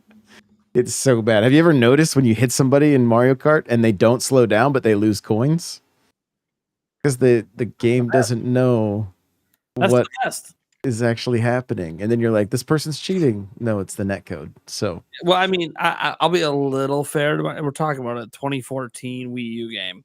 Yeah. it's true. Don't really think they really did a whole lot to it when they brought it over. It works. The online works. We're just gonna leave it at that. Yeah. It functions. Gosh, I don't know if they're gonna increase the price right out the gate, but I have a feeling that they might, like if they release the Switch 2 in March or April, May, I don't think they're gonna touch the price then. But I do think by the holidays there could be a price increase right before they get the big holiday rush. It's just, what would be the purpose of the increase? There would have to be new features, or they can't just keep going, well, hey, we got Dreamcast added now, so now you got to pay an extra $5 a month. It's like, well, no, that's cool. Thank you for Dreamcast. But also, come on, man. Like we need I need a way to contact my friends. Please. Believe it or not, a lot of people I'm friended with on my Switch, I have no way to contact them. Yeah. Yeah, same. I don't know if you saw, but Xbox just brought back the friend feature. I played with them in a game and we friended each other in the game, but we can't talk to each other. Yeah. Well, you can use the app, Well, only for the games that allow the voice chat. Yeah, that's true. I text them. I know it's gonna happen, guys. NSO Pro, and it's gonna cost way more than it should. Oh my god. Oh my god. Watch it be like $200 a year or some shit. Dude, when GoldenEye came out on the NSO, I was really hyped to play it online. And of course, you got to get people together. Yep. And that's not easy. No, it's not. So I got on Google. I found I think a Reddit group where we all exchange friend codes, so we could all play GoldenEye together. I'm like, this is cool that we're all doing this, right? It reminds me of like old school internet, but at the same time, this is so lame that we have to do this to play GoldenEye. Like, come on, man! Like, for real? You know, it's crazy. Is like technically, they could add the voice chat into individual games, right? Couldn't they do that? Hadn't that happened before with something? Or am I misremembering? Maybe it was something No, on Wii U. no, like Fortnite has voice chat as an example in its Okay. but that's because it's just their own local system. There's no universal. What we need is the universal system. I know that Nintendo doesn't do it because they're worried about kids and all of that. But at some point, Nintendo needs to recognize, man, you have the stats. Your audience is primarily adults playing. I don't think you're going to have to worry as much about Call of Duty style lobbies. And by the way, Call of Duty's coming to your damn thing, and they're going to have the lobbies anyways. Oh yeah. Well, And like they're just yeah. all you have to do, Nintendo, is just have it in your TOS, and you're not responsible for any dumbass shit people do. Allow there to be a functional report feature. Add it in the parental app where we can block voice chat with our kids and move on. It's not hard. Just incorporate Discord, and then. Well, yeah, that's the dream, but like I just don't think they're gonna do that. They've done it with PlayStation, Xbox now. But this is Nintendo. Yeah. If it's not their ecosystem, they probably won't touch it. That's true. Yep. All right. Next one comes in from Jorge. He said, what do you think will come first? Japan being an irrelevant market or PlayStation being irrelevant in Japan? Number 2. Yeah. If one has to come. Yeah, look, in this scenario, assuming one has to happen, it'll be PlayStation will be irrelevant. Japan's a huge market, especially for Nintendo. Massive. Yep. It's one of it's like their second largest market after the US. Now that might change over time now that they're starting to bring systems to, China and some of these other countries that haven't been able to get it. It's possible those become actually really big future markets. Right now they're just kind of in the early days. But I mean, Japan's massive and they love handheld and Nintendo makes handheld, so yeah. I mean, PlayStation hasn't necessarily been treating their Japanese fans very well over. They sure haven't. When they switched all the development over to the Western studio. But is Monster Hunter Wild's going to be? That's the thing. PlayStation Pro going to be the PS5 Pro going to be the place to play Wilds? Unless if it's on Switch too. Yeah, that's a tough one because that actually would that'd be a big bump for Monster Hunter to have those capabilities. But like PlayStation's still relevant in Japan right now. I'm looking forward to the PS6 days. I'm like, by then, unless Nintendo really drops the ball, like they'd have to really fumble it hard back to Sony. I think we got to accept too that Nintendo Switch 2, whatever it's called, is probably the last system that we have with actual cartridges and physical media. I don't think PS6. I'm holding out. I think a Switch 3 or whatever's next will still have physical for now. Well, it might. I just mean in general that Nintendo is the one that's keeping it going, and that's basically it. PlayStation, I think they're out. They just want to be out. It is going to be strange if we get to that PS6 and if Xbox does anything days, and you walk into a Walmart and the only system that has any physical games on the shelf is Switch 2. Isn't that weird? It's just Mario on the flagpole like he is in Target right now. It'll literally feel like they just have it'll be like the video game section is just Nintendo now. Yeah, but that'd be great for physical sales for them. All the people that walk into the store is shit. I don't mean to throw the podcast off topic here, but I'm curious. I don't know if you guys talked about it last week or anything, but did anybody visit the retro GameStop stores? Did anybody check any of those out? Nope. No. There's not one near me. So I had one 45 minutes away, and this was supposed to be a retro GameStop, and probably the size of my desk was the area of games, PS3, 360, Wii. All And Madden. there was nothing under. They didn't even have GameCube. There was nothing under that one little shelf. What a waste of time! I drove 45 minutes to go check it out. I was like, I told you, like when they announced it, I'm like, dude, all they did is take the current GameStops and some of them throw a shelf in. yeah, Now, I think over time the plan will be to slowly morph the store into being more retro than anything else. It's got to be with the ability to still pre-order new systems and stuff. But I think that I think they kind of rushed it out. I think so too. They kind of rushed it out instead of having a full plan. But that's also because they need to get out there that we're buying retro shit now. Why are we buying retro shit? We can't hide the fact that we're trying to buy retro games. So they have to, because they know. I think they personally know that PlayStation and Xbox are getting out of physical. Yeah, and that they can't just sell Nintendo. They won't make it for them. Exactly. So they got to start building up that stock right now, because in 4 years, sooner for Xbox, most likely. Yeah, because it sounds like they want to get their console out well before PS6, and it might be handheld even. I don't I don't think it's a console personally, but I think it's a streaming device like a Roku stick, or it's a handheld. Yeah, that's where I'm at. Hey, how many copies of Just Dance did they have? Oh, I have at least 7 copies of that game, and I have no idea why. Cotton Eye Joe, baby. That's why. No, I meant how many did GameStop have? Oh, how many did they have? Oh, I don't know, probably like 7, 8 of them. Yeah, I gotta imagine. Yeah, they got a lot. They didn't have anything good there, and the prices were terrible. Well, because the only things they have are old copies of games they couldn't sell, which are going to be all your sports games, your Just Dance games, your yearly release Call of Duty games, and it's like, okay, fine, but like this is why they got it out there. They want people to know we're buying retro games. Consider us as a place to buy. And I believe someone told me they actually are paying decent prices.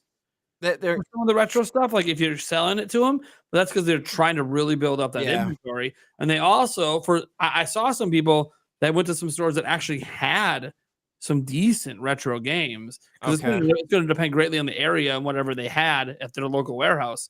And I saw some people come away with some pretty good steals, and the prices were really good. And there was this concern that GameStop might be running all this good stuff now, because their hope is to push all the mom and pops out and take their place and then mess with the prices then, which is probably their bigger long-term strategy. I think so. I don't know if they right now the mom and pops have the inventory, so they're still going to be like, oh yeah, you still should go there, but yeah, they've got to, because I mean, physical games aren't going to be around. Nintendo Switch isn't enough for them to make, how much is it? Like a couple of dollars that they make for selling the game? None of us trade our Switch games in, so they're screwed anyway. Yeah. I don't know. They've got to do something, but I'll be honest with you, I don't care. I've been pretty disappointed with GameStop for a long time. I still do pre-order there sometimes for pre-order bonuses. Usually I just go Amazon, but sure. I mean, I went there to go film a video, and I was so disappointed that I didn't film anything, because I'm like, I don't want to show this to people. There's nothing here. Like, what am I going to show you? A bunch of copies of sports games? But no, see, that's the video. Hey, I went to the GameStop retro store. Look at this bullshit. Yeah, it's garbage. You know what? You're kind of right. You're kind of right. So I kind of wasted time, because I went there for that. GameStop, and you would have just added to the shit. Man, you're so right. I should have did that. I was thinking, I went there for a good experience, didn't get it. So shit on GameStop again. Everyone else does it. Did they let you film in there though? Yeah, I heard they throw fits about it. Some of them do, some of them don't. Yeah, it's dependent on the manager. I know at my local one, they don't mind when I'm doing like the stream outside the store, like waiting for a launch of a game or a console. But they're like, yeah, dude, you can't bring that inside. I'm like, all right, cool. So literally, I just put it in my front little pocket with the camera pointed out. I'm like, yeah, stop me. I've actually like Howie Mandel back in the day. They used to bring me out for live shows. I'd play live music during the launch of like, oh, that's sick. Like CODs and Pokemon. It was like the craziest audience ever. It's like none of these people. The funny thing is, I think what I should do is because we still have a mall with a GameStop, and when they found I was just happened to stop in there for something, and they realized I was a YouTuber, and they looked me up, and they're like, "Oh shit, dude, the manager at this store, you need to start coming to all the Nintendo launches. He'll let you fucking film everything." I'm like, dude. Yes, I'm like, I need to meet this motherfucker because holy shit. Yeah, Switch 2 launch, midnight release in the fucking mall. Dude, you know, the mall food is amazing. So I'll be there extra early and just pile up fucking mall food to eat all night. And I'm just gonna sit there and be like a fucking e-celebrity, being treated like a fucking royalty by the goddamn guy, and I get to film everything. Yeah. I got really lucky with my local GameStop that I've kind of gotten in with the manager, and they give me all the pre-order bonuses that don't get given out. They give me a bunch of the signs and promo stuff. I actually at this point have too much that I've got to figure out what to do with some of it because it's taking up space. But like the Sonic Superstars game, there were these acrylic stand pre-order bonuses that you could get there. I've got like 50 of them. I got a whole case of them that never even got opened up. All right. Our next question here coming in from Koala Caches. Let me see. He's asking everyone. Let's go, Echoes of Wisdom. Who's day one-ing it? Mm-hmm. Is there a question? Oh yes, absolutely. I'm like Mr. I'll be streaming it. Yeah. I'm literally Mr. I think even Eric's day one-in. It's Zelda. He's excited. Yep. Day one-in. He likes top down. Classic style. Let's go. It's gonna be fun. Good question though. Everyone in the chat, if you're day one in it, just type day one in the chat, baby. Just type day one in the chat. Let's see how many people are day one in it. No, what we're laughing at has nothing to do with you, Game Junction. At all. Literally at all. Lovely. My light just fell. Hey, good timing. Welcome our new co-host. Demonic Brawler. Switch to sorry. I gotta stop bagging on the new guy, damn it. Hey, it's all right, man. I deserve it. I deserve it. Bagging on it. God damn it. Just say It's it's all my good. first day. It's all good. There's lines I can't cross with you yet. Andres Restart. I'll talk shit to him all day. But Switch 2 announcement next week. Looking for a group. I hope so, man. I fucking hope so.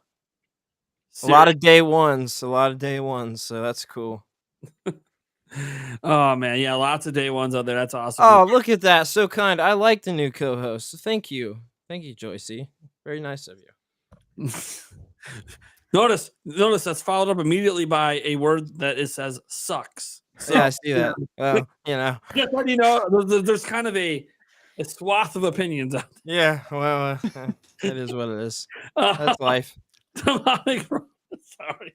I don't think it had anything to do with you, but No, it's all good. It's all good. Inspector Void just fucking hates you. Brawler. Don't forget Indie Mania this week. Yes. Everyone. Yes. It says this weekend. It's technically this week. It goes Tomorrow. 1 day. Week. It goes Tomorrow one. morning. Yep, tomorrow. Well, for me, it's tomorrow. It's at noon, I believe. For my 12 time. or 1 for me. 1 for me. Yeah, but anyways, yeah, Indie Mania we got coming up. I'm a co-streamer. I know Steve's a co-streamer. I don't know if anyone else here is a co-streamer of it, but you are Game Junction, okay? Yeah. IGN is co-streaming it as well. IGN being a huge partner that's going to ensure tens of thousands of people are going to see this. Put together by friends of the channel, Mike Odyssey and Paul Gale Network. You guys have probably heard of them. They've been on multiple podcasts. You see Paul Gale in my chat like every stream. So yeah, Paul Gale's a huge supporter. He's also my personal trainer. So him and I are really close. That being said, it's a 3-day event. They're not like super long streams. You don't got to like chill and sit back for 8 hours. They're shorter events, but on 3 days in a row. Yeah.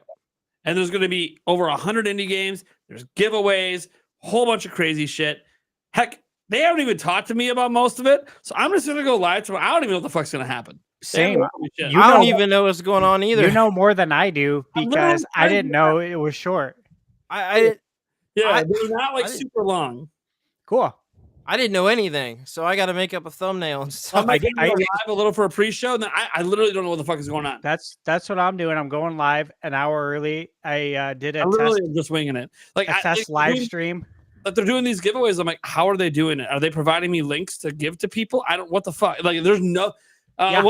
I gotta reach out to Mike. Wait, there is. I You're- messaged Mike You and haven't yeah, given he me hasn't any replied. info. Well, So wait, got we're you supposed to where be it's doing at. giveaways? The No, coach? they're doing giveaways. Okay. all right, look. I got to message Mike because I'm a Steve's little got it. Steve's confused. got it. Got some details. So if you guys want, go to my thumbnail for the video, yeah. and in the YouTube description, that's what Mike put on the Google Drive to use for the description. Google Drive. Yeah. What Google Drive? Yeah, exactly. It was in an email they sent. He didn't say I didn't get one. I was just- the first person they asked to do it, and they didn't give me shit. If you I- go to I- my description, though, it has Like, the link and the instructions, and I made sure the instructions were crystal clear. So Oh the my instructions gosh. and link are right there, and you guys can copy and paste it because it's the same link for everybody. that Maybe they forward me click that on video. and they Oh, fill out a Like submission that. form. So that's what I was gonna talk to you, Steve, after the podcast about that to see if you knew anything because I have no idea what's going on whatsoever with it. I was just kind of thrown into it. I had no idea. So. Yeah, I don't know much, but that much I know. I wasn't given any info on any of this. No, Well, me neither. I It's only kinda know what fun, though. Paul told me. Also, to be fair, you actually didn't sign yourself up.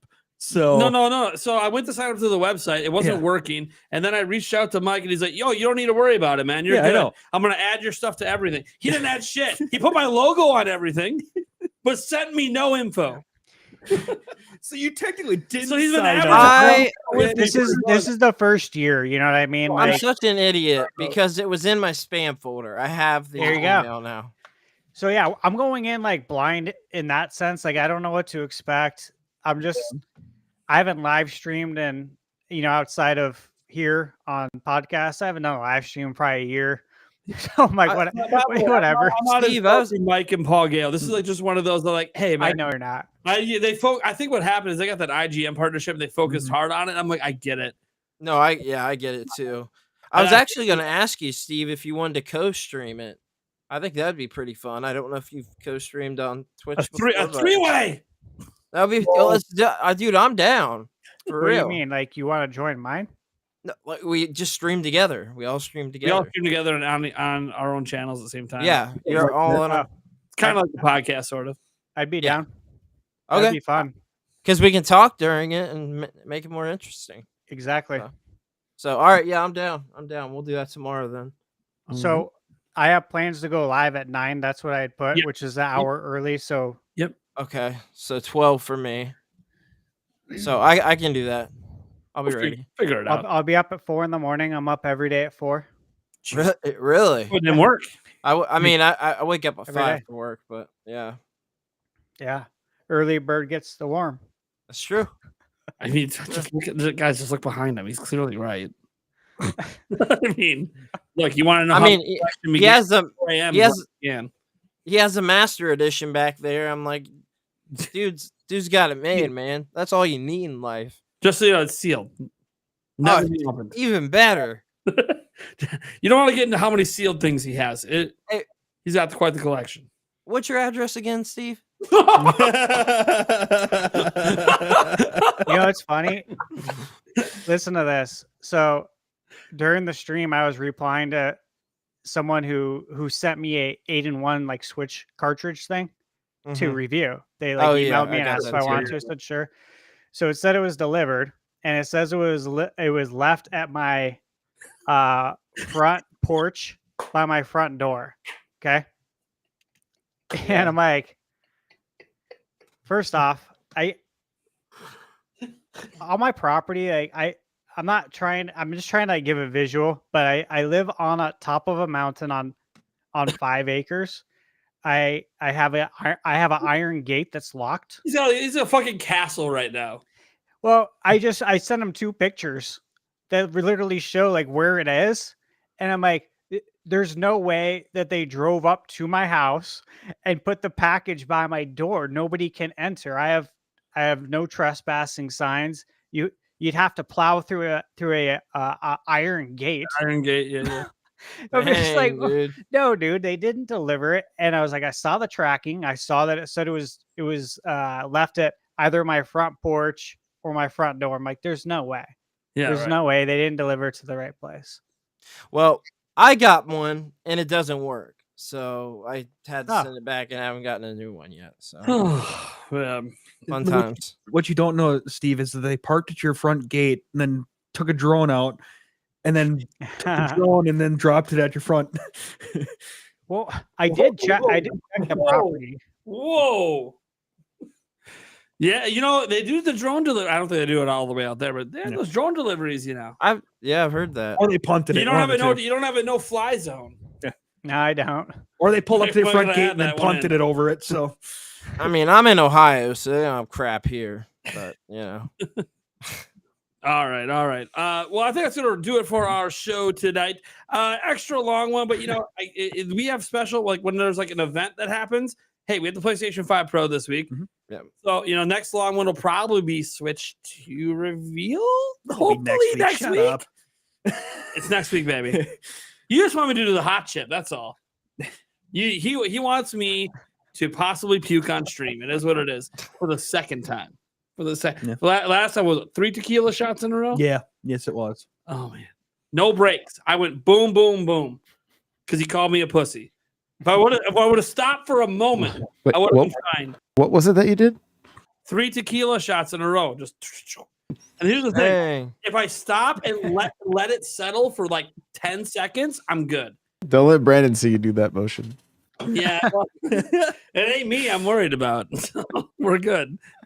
That being said, let's go around the room. Let people know what we got going on, where they can find us. You want to tease any upcoming content? We'll start with our guest, N64 Josh, man. What do you got going on? Guys, I am N64 Josh everywhere. I host the Nintendo Powercast. I recently moved and I'm getting back to my daily shows. So it is on YouTube at youtube.com/N64Josh, as well as all of your favorite podcast players. I stream a lot of Mario Kart on TikTok and then do some Smash and other games on Twitch and other platforms as well. So just love Nintendo, love community, and if you guys want to get some races with us, come hang out. It's a good time. Awesome. Let's go over to Thunderstash, buddy. Yep. So I just posted my review earlier today, about an hour before the stream, for Iron Meat, and you should go check that out. We I had a have great time with it. Yeah, great time, and it was a game I was looking forward to, and it you have to find out if it delivered, I guess you could say. And then Friday, I already have it scheduled. Review's done. Haunted Castle Revisited. Oh, okay. And Yeah. I figured, Friday the 13th be a good day to post a Castlevania game review. And you'll want to check that one out because that's on the Dominus collection. Yes. It's a bonus game. And it's special. You definitely want to check it out. I was very surprised. And then, of course, Indie Mania the next 3 days. So that's what's up. All right. Eric. I'm here. Yep. That's it. Hoping the Packers could win without love. Right? Hoping the Brewers wrap up the division soon, which They got it pretty much on absolutely lock, but destroyed tonight, though. yeah, the division's pretty much on lock. Yeah. It's just a matter of time. They're going to be the 3 seed. And hey, he's got the Fear the Deer shirt on, guys. Hell That's about the Milwaukee Bucks. First game of the season, October 6th, baby. Let's go. Let's go. A healthy Bucks. I finally get to see Giannis play basketball again. Not just for the Greek national team. That'll be fun. Big Hell NBA guy. Dude, I swear I got to get this sports channel going. I got to get Steve on. I got to get Naj. I got to get a whole bunch of people. Got to get a little show going. I was just going to tell you guys. So I was talking to my friend Brandon today, not this one in chat. Dang. You got another friend named Brandon? Yeah, and not you. Likely story. This guy, he's on YouTube as well. I've live streamed with him before. His name's Sons Geek. Okay. And at any rate, we were talking, and he's had a Suns channel for like 10 years. Okay. And I've worked with him quite a bit Sure. over the last few years. And we know a lot of people who work for the Suns and that are in Suns management. And so I was like, why don't you just apply for a Son's Media Day pass? Because he lives in Memphis. He used to live here. He's like, apply for a Media Day pass, and I will go as your correspondent and get you all the footage. Because I know a ton of people there, and so does he. So he's working his connections today, and he sent off his email tonight to see if I can go for Son's Media Day, which is on September 30th. So That's rad. dude, it would be so cool. I mean, guys, look. You're making me jealous, and I'm not even a Suns fan. I'm not either. But it'd be cool. My only tattoo, Phoenix Suns, man. That's Suns rad. for life. They'd kick me out if I went because I'm not a Suns fan. I'd just be like, KD, how's it feel to lose the toe on the line? Yeah. They'd be like, get this guy the fuck out of here. Yeah, totally. Anyways, let's see here. As if he hasn't answered that question a billion times back when it happened. Game Junction. All right, Game Junction. Yeah, sorry, I lost my train of thought. I was thinking NBA now. I'm like, oh No, you're shit, good. this isn't the NBA podcast. You're good. Yeah, I got a video coming out. It's pretty much about what we've talked about. I swear to God, every time I talk. Yeah. Every time I talk. And the irony is his name's Brandon, and he's, let's go. Good. No, I know. I got a video coming out kind of talking about some of the stuff that we talked about here with the rest of the year for Nintendo. So I'm just going over some of that with things coming out and sort of my thoughts for the end of the year and the beginning of next year. Of course, I've got the Game Junction podcast every Friday at 8 p.m. Eastern Standard Time. We also have our new anime podcast that we just launched, which is pre-recorded. That's on the Junction Network channel. And we're getting ready to launch a music podcast, which is something that's kind of been in the works for like 2 years. So there's a lot of stuff coming, but a bunch of stuff on Game Junction coming. I've got 2 streams this coming week. And then, of course, this podcast, my podcast. So I'll kind of be all over, All right, cool, man. Well, you guys know who I am at this point. It's the host of the Nintenbyte Podcast, Nintendo Prime. You can catch me pretty much Nintendo Prime on everything. Sometimes there's an underscore, sometimes there's not. Besides X. X is Ninty Prime because, I don't know, the Nintendo Prime is owned by some other person with like one follower who never tweeted, so I don't know. Yeah. That's what it is. We're Ninty Prime over there. That also might end up being the long-term name of the channel if Nintendo ever tells me to go kick rocks. I'm like, all right, fine, I can't use Nintendo anymore. Ninty it is. Some people said Nate Prime. No. Like I already have Prime Meat over here. We don't need Prime Nate. That being Fair said, enough. that being said, you can see this. You can catch this podcast every podcast I heard. We live stream it every Wednesday. Try to get it up. It started at 8 p.m. CT. I tried today. We'll try again next week. Next week's going to be a packed show, by the way. Not only do we have our core 4 here, our new core 4, we have 4 additional people, an 8-pack coming on. Ooh. It's gonna be a big show. And the thing is, we have like 2 weeks in a row of that kind of shit. So it's gonna be wild and crazy, especially if the second Brandon returns. That being said, you can listen to our podcast literally everywhere podcasts are heard. Our biggest area, we're on Spotify, we're on Apple Podcasts, we're just everywhere. You guys can go ahead and take a listen if you want to listen to the audio only version. Also, I don't advertise it enough. We do have a Nintenbyte Podcast clips channel as well.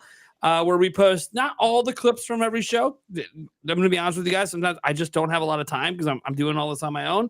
But I do get at least 1 up a week, usually 3 to 4 up a week, where we take our biggest individual topics. I can tell you right now, like our first topic of this show, probably going to be the clip tomorrow. I'll just tell you that right now. It's a big thing. It's popular right now. We're going to get that clip out right away so people can go ahead and check that out without having to go through our full show today. And we'll go from there. We'll see if I decide to get the Echoes of Wisdom one out. I think that might be a cool like little preview clip. We talk about that before the game drops. So get that one out. We'll see what happens. But yeah, that's a growing channel. We're trying to get that channel to 1,000 subscribers, guys. We get there. We get to turn the monetization on. We get our live streaming going. I even thought about, hey, could be one of those things where I stream this on both channels. Yeah. Why not? Good idea. Why not have the full show plus all the clips on the same channel? I don't know. Just saying. But we'll still stream it here, so you guys don't have to go anywhere if you don't want to, obviously. Just a thought. We have that capability. We have the technology. So we'll see what happens. Otherwise, that's what I got for you guys. Thank you so much for tuning in. This is the Nintenbyte Podcast, episode 20 in the books.